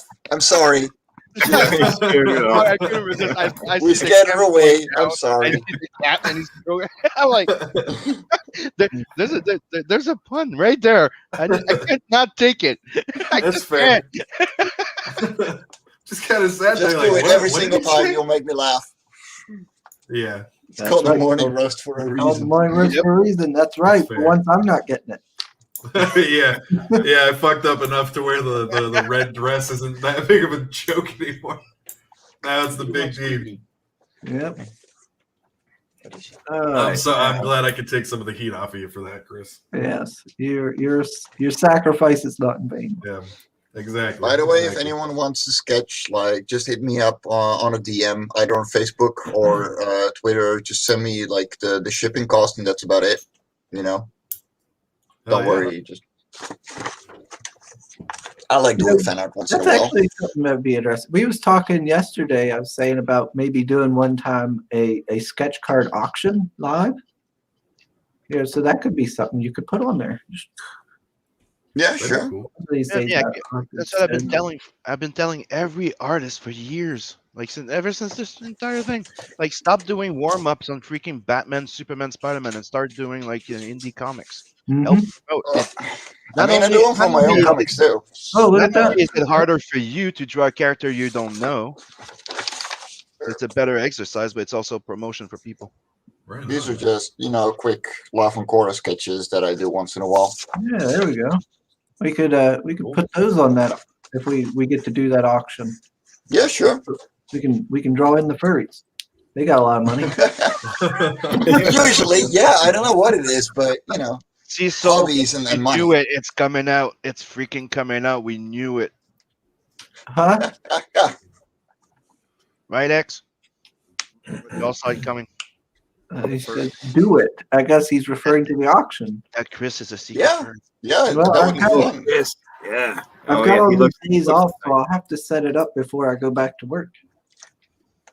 Yeah, that So's like Sim. Can you draw Batman for me? If you pay me for it, yeah. Yes. Yes, Anyone another can, as long as you pay for it. Yep. Sim's easy. I think my next fan art is Soul wants to know if you're gonna draw some Batman for him. So. That's what I said. I said yes, I would if he pays me. Oh, I didn't hear you say that. Sorry. And then Chris said, "Yeah, he's easy." I'm like, "No, I'm not. I ain't cheap."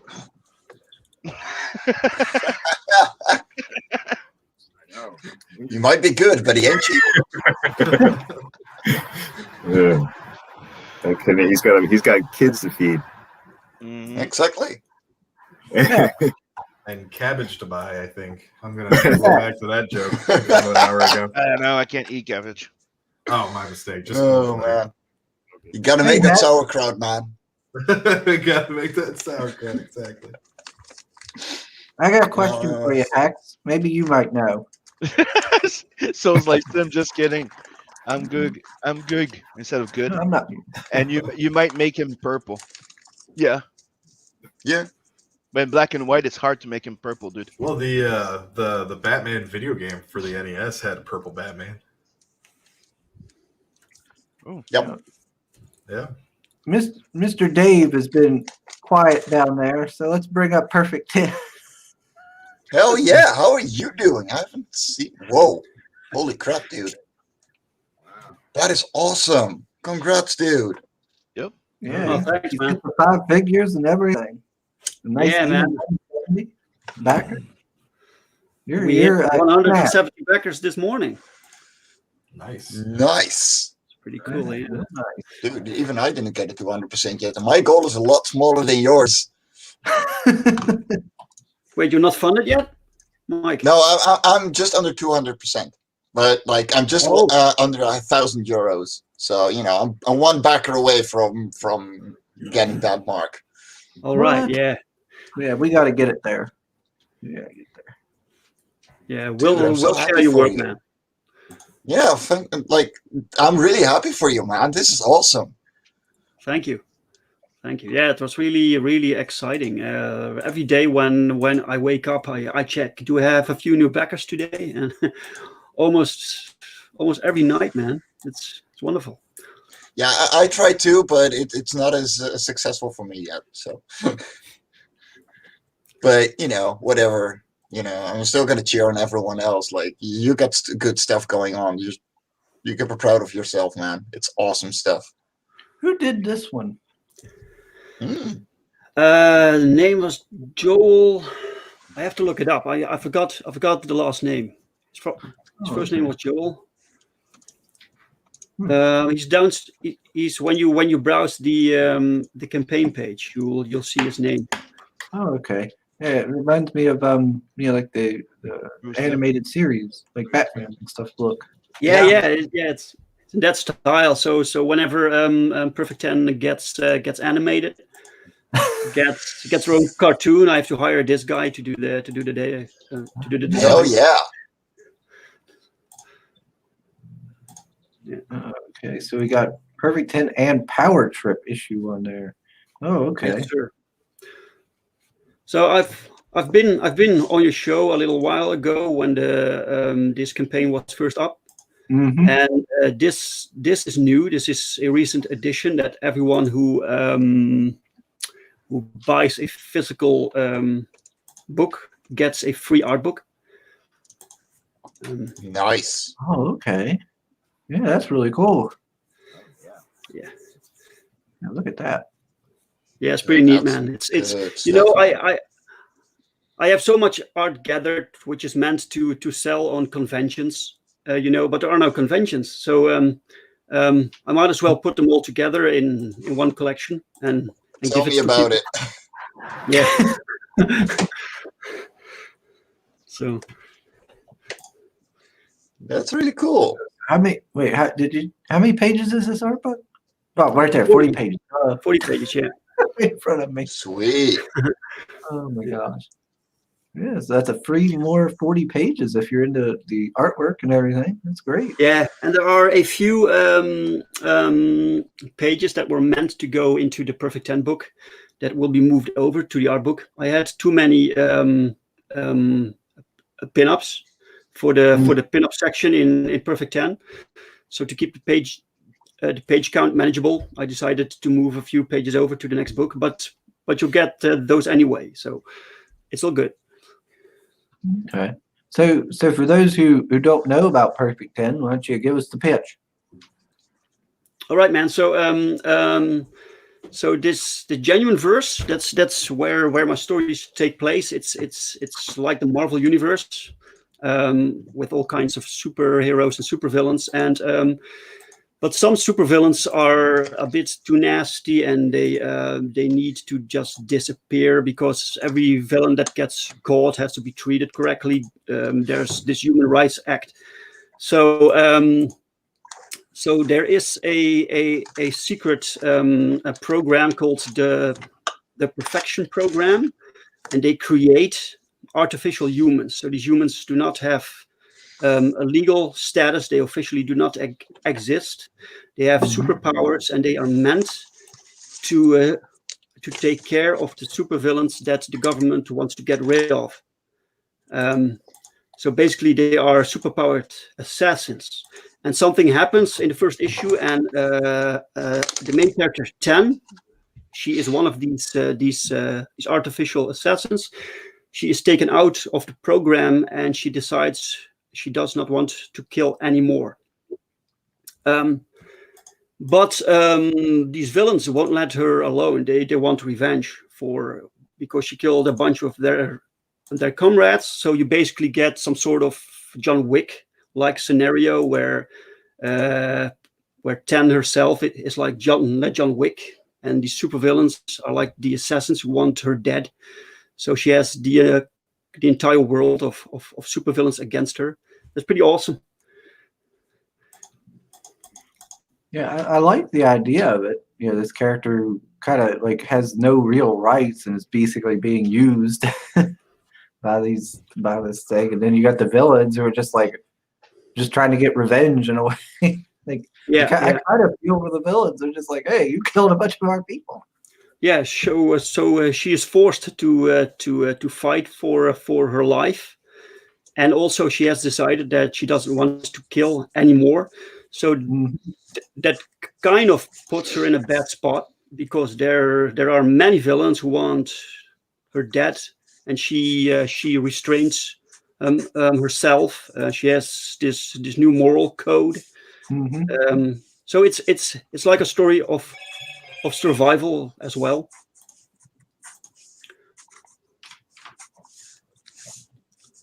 And then we got the power trip as well. That's the character here, correct? The red and blue. No, that's no. A Power Trip is the title of a different book, and it's an anthology book. And in this book are 3 shorter stories. And one of these stories is American Bliss, and that's that character. Okay. Yeah. So I remember she had to do with the book. Yeah, she seemed pretty popular, so we are working on her own series now. Oh, awesome! But she'll first appear here, and she is also this story is written by me and drawn by Paul Rodriguez. So you get the same team who did Perfect 10. Awesome. Yeah. So we've got American Bliss, and then who are these other 2 sets of folks? The first story on the left there, that's a team book called Auxilium, and that's about a group of superheroes who are sent out to do rescue missions and clean up jobs. So they don't actually fight supervillains. Sometimes they have to, but it's not their purpose. It's like I think Marvel has damage control or something like that, you know. Only these guys are all superpowered. It's like X-Men with their own job to do. All right. Yeah. And then you have the second story is Man Devil. He's created by Daniel Redalius, and he made the script for it. So sometimes other people bring their characters into this the genuine universe, and Man Devil is one of them. And so he is meeting one of my characters here called Snow Fox, and they have a little adventure in Paris. So that's pretty cool. It's to establish characters from other people in this universe. So when we go forward and you see this character appear in other titles, then you know a little bit about him. Yeah, that's actually pretty neat. I think Dojo-kun had something similar where he had another character from someone else's work in his book. Yeah, that's pretty. Yeah, it's doable. You know, it's yeah. Sometimes people do have a character, but they don't really have the setting, so they don't have this large background that I have with the genuine universe, so they can fit in there perfectly. It's not a big deal. What's going on? That's a good question. We got invaded by a white noise. I think somebody might have opened a portal to some horrible dimension. Or somebody's Wasn't it? A lot of wind. Do you hear my scratching of my pencil, by the way? Or no, it's not as bad when you were playing with the paper earlier. It's my laptop. Yeah, sorry about that one. I really didn't realize that was my fault. That's why I muted myself earlier as well. Oh, you've got something going on with the Embrace. Yes, sir. Yeah, Michael Odin and I, we knew each other from before we even started these campaigns, and we decided to do something together. So we aligned our launch dates, and we launched together at the same date. And we thought it would be fun to give every backer of both campaigns a special gift, and that's this pin-up. It's made by Ross Leach from Only Death Can Save Us. Our boy Ross. Yes, oh yeah, he's phenomenal. Yeah. Oh, yeah. Yeah, he is. He's awesome. Soul says Perfect 10 is putting Hero Comics back to 90s again in a good way. Oh yeah. Thanks, man. And So then he with also the compliments. said Dave has a thing with adding free art books to Perfect 10 campaign. Yeah. I did so last time. The last time was a free art book that I still had from from a few years ago. It came together with a different title, but I still had it, so I might as well offer it. But this art book, this is completely new. It's not printed yet. I'm putting it together right now. So when the campaign is done, I have a lot of books to print. So Perfect 10 issue 2 will be printed, Power Trip, and this third book too. All right. So if we're a new person and we haven't bought any of your books, I'm assuming the featured tier would be the best one. Yeah, the featured tier is or tier. It's tier, right? Featured tier would be the best. All right. You get everything. The issue 1, issue 2 of Perfect 10 plus the anthology book Power Trip, and you also get all books in digital format, and you get the mini poster made by Clayton Barton. Okay.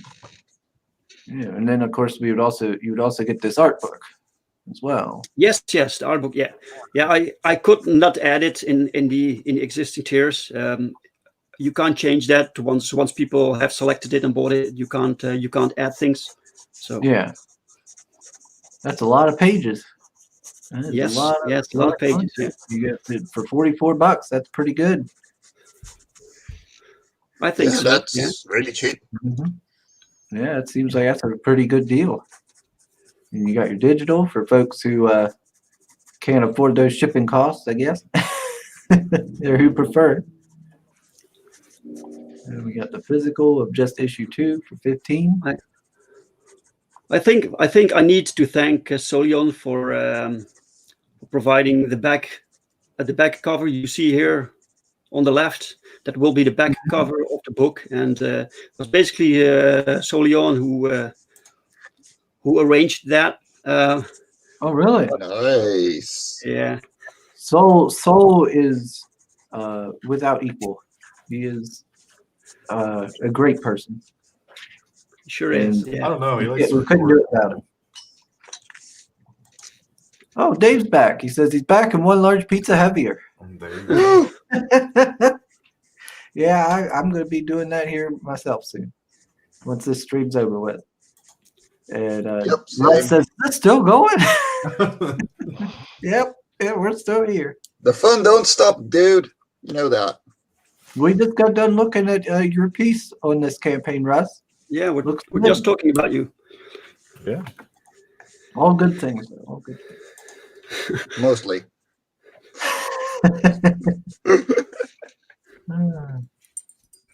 Let's see. We got double digital. This is issue 1 and 2. Yep. Okay. Yes. Yeah, and this was also added later on because I later added the digital edition of Power Trip. I didn't have that when we launched. I don't know why. I basically focused on the Perfect 10 book, and Power Trip was kind of an add-on thing, but it gained traction, and I decided to give it more attention. So now people can get the digital too. Yeah, always good to listen to what the people want. Yeah. Yes, of course. Without them, I can't be doing this. So it's yeah, and you get all 3 books digital also to save you with the shipping costs.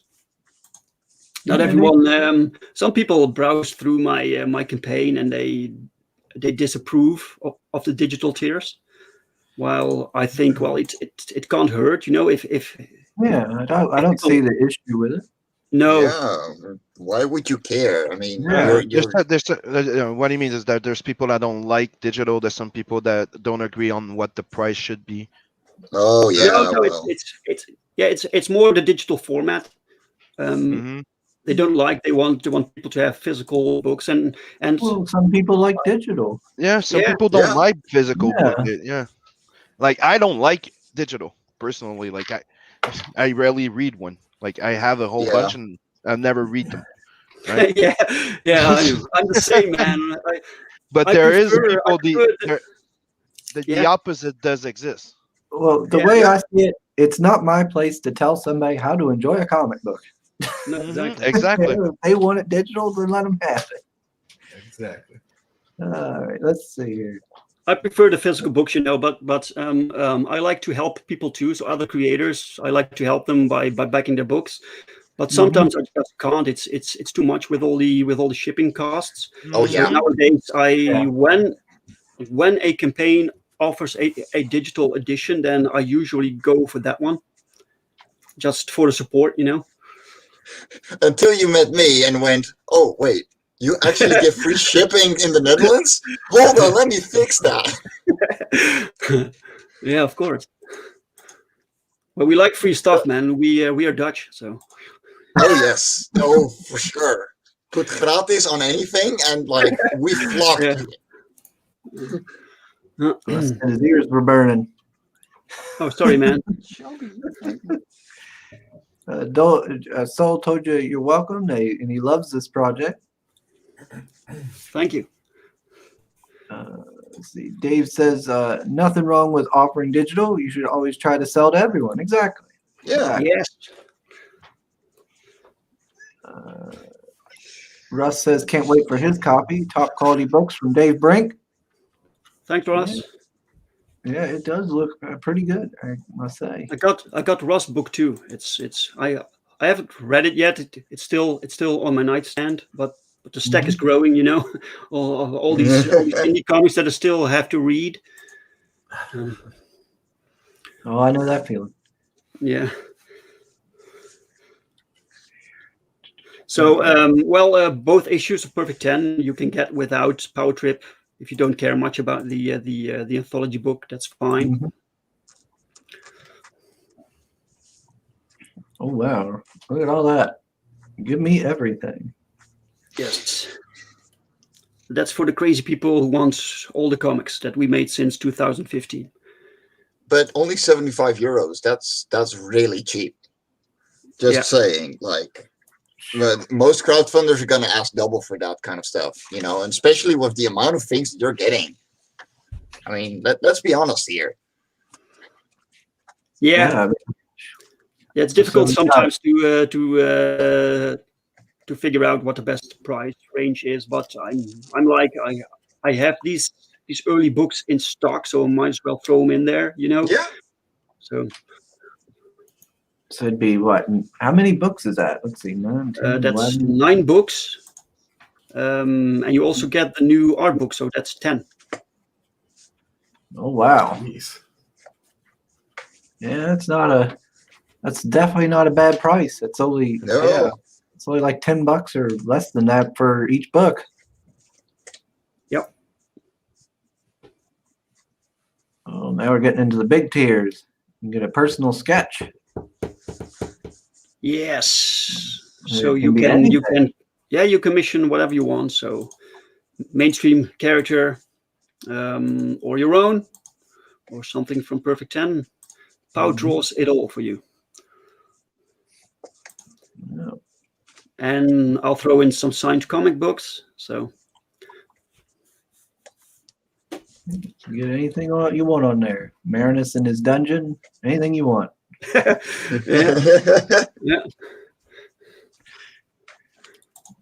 Oh, original art. People always like that. Yeah, that's the spread page. We have one big spread page in the comic book, and so it's a pretty large piece. So you get 2 shipments. If you order this one, you get 1 shipment from me, which will be the comic books, which is basically the Give Me Everything tier. And then you get another shipment from Brazil, from Pau, which is the original art. I should make a Give Me Everything tier for Love and Korra. What am I doing wrong? I already got 9. I got like 9 books as well. Mike. Like. Oh really? 9 books, man! Awesome. Yeah, we published a lot over the last 3 years. It's insane, really. Come on, in Mike. 3 What years. are you doing? Yeah, put them on there, man. Put them on your campaign. Okay, and this here's the spread piece, right? This one. Yes. Yeah. Oh yeah, that looks pretty good. Yeah, Yeah, he's just shopping at this point. Power was so excited to draw this spread page. He basically requested it that I threw in a spread page in the book, and so when he received the script, he made this one first, and then he had to work the pages before this. And he had to work backwards, so everything makes sense. So it was a little problem for him, but he created it and he solved it. So Nice. Wait a minute, Joe. Not Yi. Hey, I have that book, Yi Sun Shin. how you do? Yeah, my brother was at a con and he got all the issues of it signed for me. Awesome. Nice. He knows I like history and comic books, so he got that for me, and it's all signed by the creators and stuff. All right. Very Awesome. nice. That's a small world, man. It's a lot of names you see passing by, and oh, I know this guy. Mhm. Oh, Eric Hodgson, Mr. Dreaded Dinosaur himself, Yeah, that was great. drawing us a Piece of sexy fan art. lady. Nice piece. Yeah, it's a piece of Like fan art. another- It was so good that I asked him if I could use it in the book, Mhm. and he was happy to have it featured. So people will get that one too. And of course, we've already sold out on some of the other art. So if you like original art, you better get in on this spread page because looks like they're selling out. Yeah, the other ones are sold. So the cover is gone, and the other splash page is gone. Hmm. Yeah, people definitely like your campaign. It seems very popular. Yeah, I'm trying to update it. It's on a regular basis. Give some additional stuff. We are planning some new stretch goals. I can't talk about that yet, but it's very exciting. We have like 3 weeks left, so we still have to think of new stuff to do. And I figured out a few things that I haven't seen on any other campaign. So I'm looking forward to introduce that. Sweet. No, I got a question real quick here. This older gentleman who's getting slapped around here, what is his powers? His powers. Yes. All right. No, so he's just so an old man. He's just an old man. You're just a passerby. Yeah. Tough luck. Smack. Like I've got No. arthritis. Should have been standing there. No, his name is Ill Will, and he carries every disease there is, and he can transfer that to other people he touches. Oh, okay. It's kind of like what's his name? Sticks from Sticks and Stone. I don't know Sticks. Yeah, it was. I remember I had an issue with Spider-Man, and that was his power was kind of something like that, where he'd touch people and they'd get like cancer or something. I don't know, some really wow. intense stuff. It would like kill him. Okay, cool. Yeah, you had this character called Carrion, and he touched people and they just died. Oh wow. Okay. He was also a Spider-Man villain, I believe. Oh really? Huh. Yeah. Okay. I was wondering because I've seen him sitting here, and he looks like he's got this gentleman by the head, and it's just like blood flying out of his Yeah. mouth. Yeah. I'm like, dang, he's doing a number, that poor man. Yeah, the fun thing about supervillains is that you can go crazy with the powers. Mm-hmm. You can normal things like the cool powers. That's what the heroes get, and the gross powers you give to the villains. Yeah. So, Yeah, that's about right. Yeah. Let's see. Dave says, this is on my list of books to back. It looks great. Just got to wait for more money after getting Blackheart Manor over the 5K mark. oh yeah, Black Ooh, Manor. nice.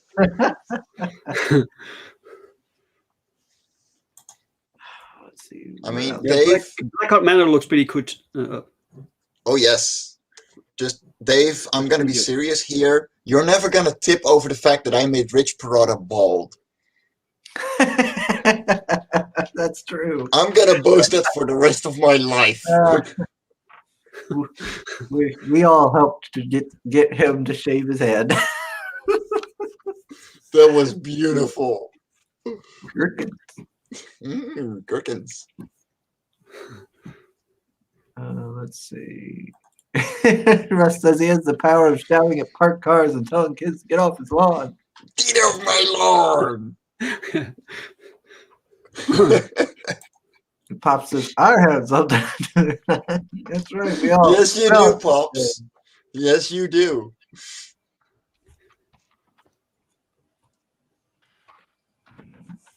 Am I losing it? I'm pretty sure. You what? Are you shopping? No, I'm. No, no, not. No, totally not. What are you talking about? You No. were no. you're still sharing a screen, right? Gosh dang it. What? Be quiet, Sam. Then after that, you'll complain that I don't talk. Looks like a crazy old. Make up your damn mind, Sugar. I liked Mark's campaign also with the concept with like X-Men combined with a Western. Yes. That was pretty neat. I think the X-Men did something like that a few years ago with pirates. Is that right? Like they were all branded like witches. They had this X mark. Oh, I think I remember that. No, I don't know that one. It was called the Extinction Agenda. Oh right. Here we go. Yeah, see, I was right. It wasn't Carrion. There was another people here, and it was Sticks and Stones. Yeah, there they All are. right. Oh, okay. Yes, I remember because he was always taking off his glove and touching like mice and shit and like killing them, and he seemed to get some weird pleasure out of it. Cool. Killing things. It's looking pretty cool. Does protest too much with ass to be. I'm not. Gosh dang it. Oh wait, I never. What's stuck on your forehead? I was about to say. Is it? Oh, what is? Oh no! The bowler hat tag came off. Oh no!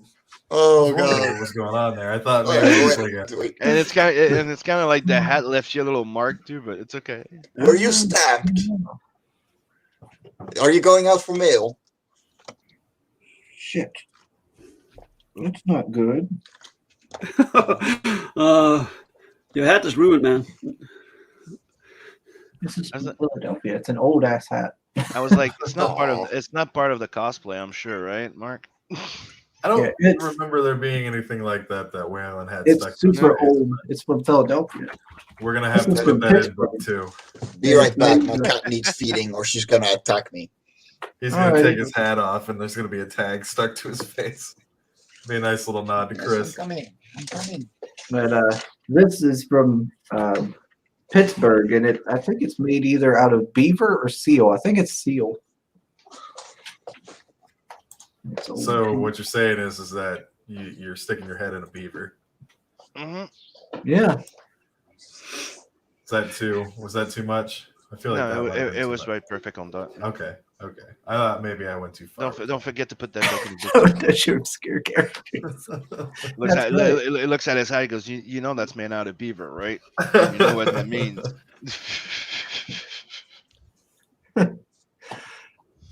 So some boo. Alrighty. All right, so we went over Netflix Squadron. Oh wait, no. Before I do anything else, gotta make sure I didn't do the trailer for Perfect 10, so we're gonna hit that real quick.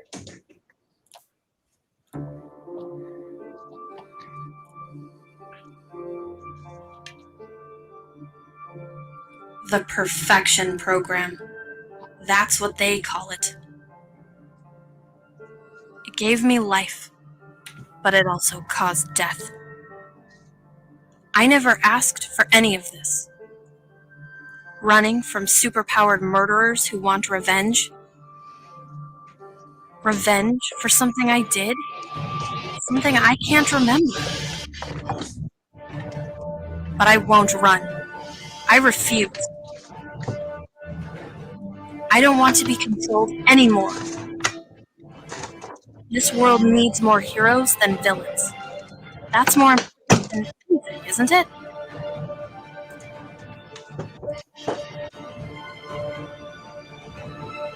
My existence has to mean something. It has to make a difference somehow. For Virgil. For Aaron. I need to be worth this life I've been given. I need to do what's right. Even if it kills me.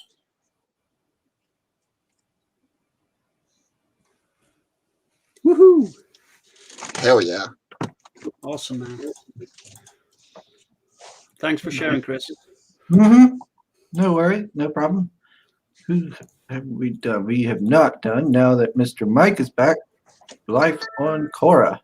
Woo! Rock people! All right, so give us your pitch, Mr. Mike. All right. Life on Korra is a series of standalone stories where we build the world together with the readers. So every issue you pick up, you can read completely separately from everyone else, and you will see little nudges from the previous issues and stuff like that. But for the most part, you're getting a complete story every single time. Life on Korra 3 is written by Martin Fisher, who is known for his Lego comics. He does Star Wars, Jurassic World episodes. It's insane that I've been able to work with him. The pencils and inks are by myself, and the pages are colored by Aristine, who really wants to stay anonymous on the internet mostly. The idea of the comic is to create a living, breathing world that you can just jump into at any point in time and experience something new. And so this issue, we're talking about hive mind, sentient rock people, and we're specifically following Octaz, who is going out for water and is having the worst of days. And it's a pleasure. Every 25 backers, we're giving out an original page from the comic. Last week we gave out the first one when we hit 25 backers, and we're just gonna push on until 50 because I like giving out pages. This was too much fun.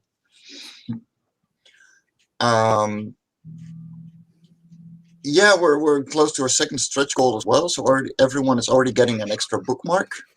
They're getting a poster from my favorite page afterwards at 1,200 euros. And yeah, it's very unique. But it's so unique that it's also really fun and easy to jump into.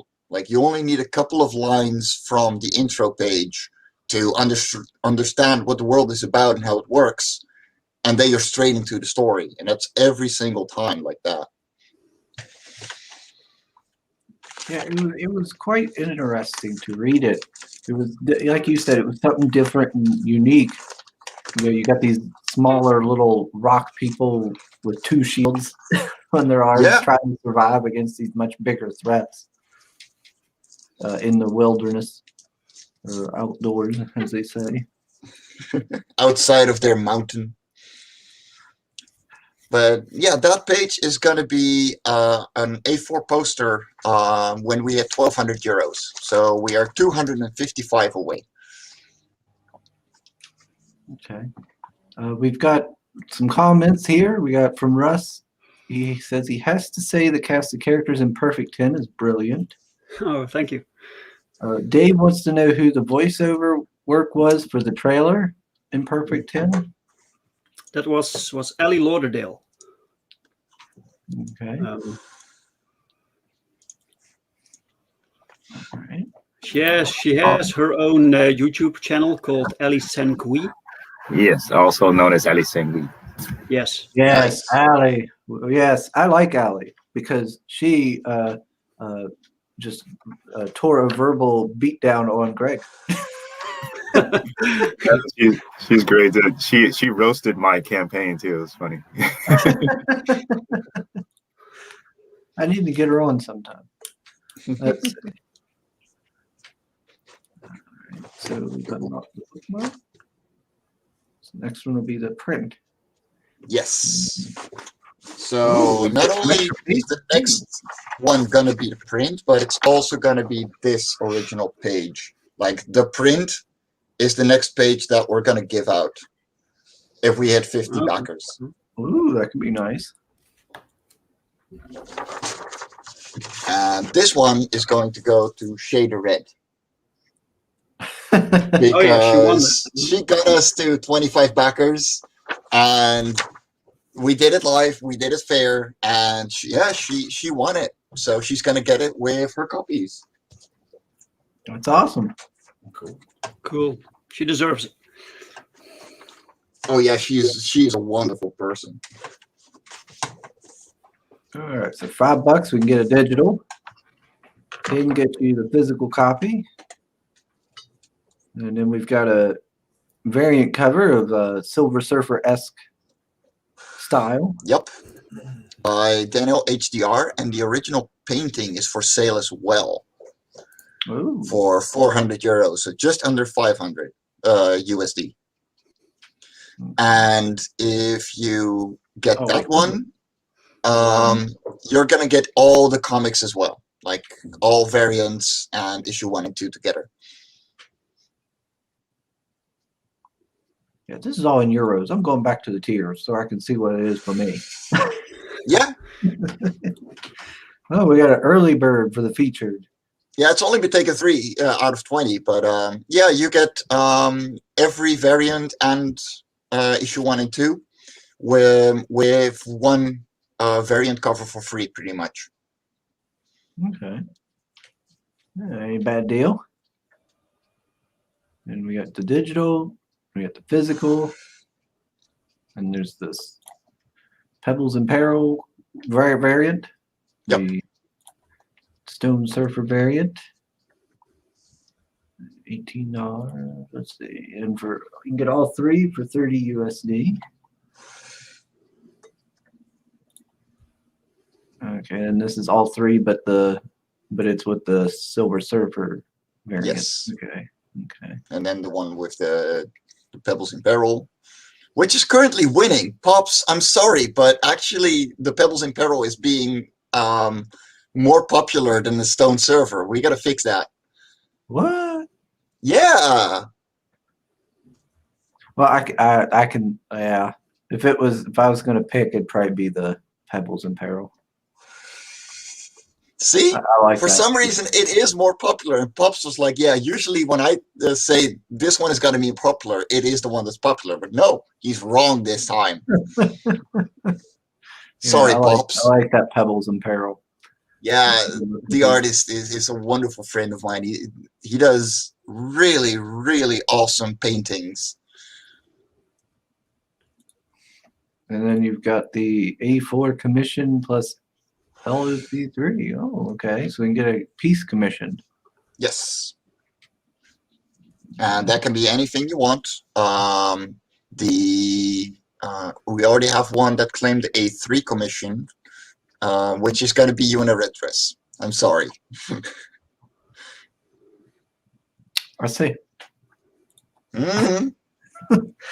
All right. So the Life on Korra pack. So that is the one without the discount, but the early bird one has 15 euros off. So about 18 USD or something. Okay. Yeah. So If you want to just kind of do a nice donation, you can get this one instead. Go throw some money to Mike. And You then can pick an original page from the comic. All of them have been inked traditionally, and you can pick out whichever you want. And then there's the A3 commission that you said someone claimed. Yep. So, but of course you can. There's no limit here. So if folks want a nice fancy piece, they can go for it. And then we've got the Stone Surfer original art, which is a 14 by 17 original painting by Daniel HDR, who has been working for Marvel and DC for like 30 years. Like, his quality of work is just insane. Yeah, I mean, they're both good looking pieces. I know, right? Like, I'm super happy with both of them. They like I for Daniel, I was like, okay, I want an homage of the Silver Surfer, and I think this one would work really well. This cover, and he blew my mind. He drew this live as well. And then with the Pebbles in Peril, I just went, yeah, the guy was like, what's going to happen in the comic? And I was like, well, there's rock people being attacked by gigantic birds. And this came out. So, yeah. Awesome.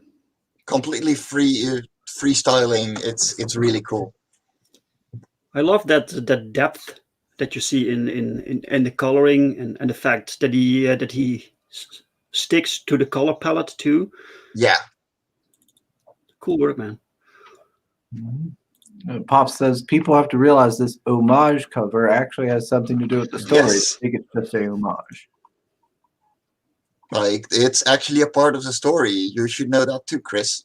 Yeah, but another thing you should know, Pops, if you have to explain it. Well, I like the Pebbles in Peril one better because I just simply like this better. You got the two rock people and one struggling off the cliff. It's more of a story the bird hovering over it. There's stuff happening in it. Yes. I like it. I can look at that cover and I go, oh, okay, so this is what's going to be happening in the story. Yeah. I feel something for the little rock men. And by the way, Chris, what? We're getting close to the 3-hour mark. Are we? Yeah. Yep. We've been going on for a while. Yeah, I didn't realize it was that far in. Yep. Yeah. We've been busy. Okay. I'm sorry for keeping everybody. You guys could leave at any time if you had wanted. So don't forget to sub, like, and share this channel. When we get to 500, I'm gonna be giving original art away, and when we reach 1,000 sub, we get monetized. Sugar's gonna be running that red dress run for us in Louisiana, like a champ. Hell yeah! Come on, guys, wait. Let's get them to 1,000. Yep. Not Let's even promote for the it. red dress, just for the fact that they deserve it. Okay, yeah, but think about it. It's not the fact of just Chris putting that red dress. No. He's going to Louisiana, entering the contest of the red dress run. It's an actual thing, right? Yeah. And the funny part is when we looked at it, they seem to be jogging or walking. It's like, no. Chris is gonna go there and he's gonna run it like a marathon. That's right, like a man. Yeah, man. We're going there. We're gonna do warm ups. You're gonna piss off so many SJWs. And we're gonna have Bell Rider and Anthony following him and recording this shit. So we're gonna have the crash and burns too. Because nice. Oh lordy. I don't think Sugar's used to running in a dress, right? So there's gonna be some crash and burns. You don't think? I know. I don't. Especially if he has to wear stiletto. Oh God! Imagine. I feel sorry for your ankles. I think I'd rather run it barefoot. Yeah, after 50 meters, I would give up and just take the shoes off and keep running. Oh my God, I would go insane. No. Well, good luck, Chris. Yes. Yeah, Good luck. I'm gonna need it. If it makes you feel better, you can play the clip. No, Mark. We've got enough. So Sol is saying you're making it less funny every time. Good job. Thank you. Pop says Chris is going to treat it like roller derby and start hip checking. Oh, Well, there's apparently a group of women that go around in like roller derby, the shoes, the wheels, and they take they have little like things that they smack you with and everything. jeez. All kinds of stuff. What Apparently, the hell? What was the name Hale of that? Ryder showed me. They wear like little helmets and they have these little things. They come up and they'll do little light taps at you or poke at you and get after you. Weird. Yeah, it's apparently a whole thing. And then gonna see Chris punch one out. Rolling up with just the just some really fat woman just smacking him on the side and just seeing him fly off. And then he will trip them with the cane. You shall not pass. Yeah. Hale Ryder said he was going to have those girls come after me. That's what he said. So, oh boy, yeah, you better run, Sugar, run. Run, Sugar, run! Alrighty. So I've let this go on too long. These folks probably hate me. So I'm going to start wrapping this up. All right. So Mr. Hacks, unmute yourself. Give your closing statements. All right, yeah. You can find me on Twitter at Hex_Allen, and sub to my YouTube channel. That's Hex Allen Comics. Hex Allen is one word there. And you go in back my campaign. It's called a Nephilim Squadron Chapter 1 with extras. It's a science fantasy war epic inspired by a manga from the 80s and Heavy Metal magazine. It'll be a real fun time. So yeah, a lot of great deals on that campaign page. So, and I've got a digital version too. So for you foreigners, yeah. So yeah, that's me. Yeah. What do you mean by you?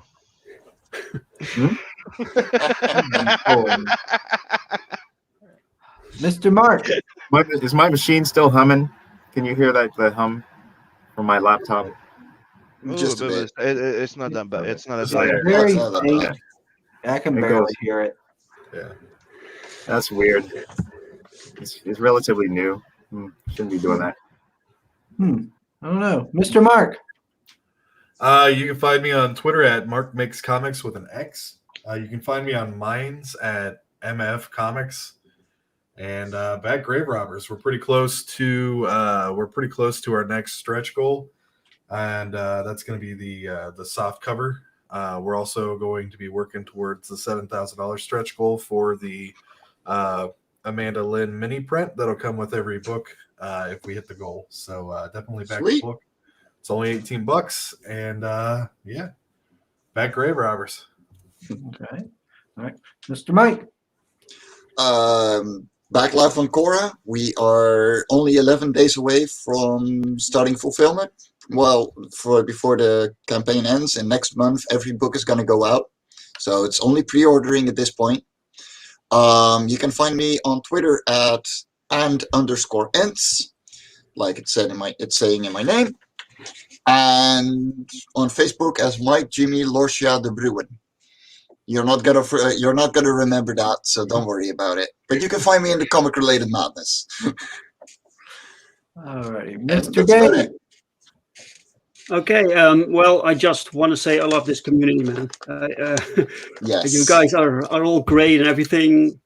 Everybody wants to help each other, and we want everyone to succeed. And it's really awesome to be part of this network. So thank you all.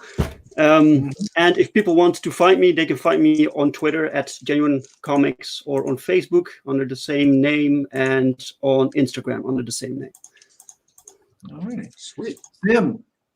Yeah, you can find me on all social media under Simon Sympathia, The Artist Sim, or Ink Slayer. And please go check out Tales from the Netverse. It's time to sign. It's time to get your copy. If you're, still waiting, the color should be done by the end of the month and going to print and fulfilling next by May. So, my birthday will be Sweet. spent fulfilling. All righty. And as for myself, I just wanted to say thanks to everyone in the my guests here. Thanks for putting up with me for so long. Thank you for having us. Anytime you guys ever come on and you're like, yeah, this is going on too long, I got stuff to do, you can nope out. I don't want you to feel like you have to stay. I apologize. No, I'm just gonna have a late dinner, but that's it. Don't worry. I kind of feel bad now. I didn't realize how long this has been going. Don't feel bad. It comes with the free access card, dude.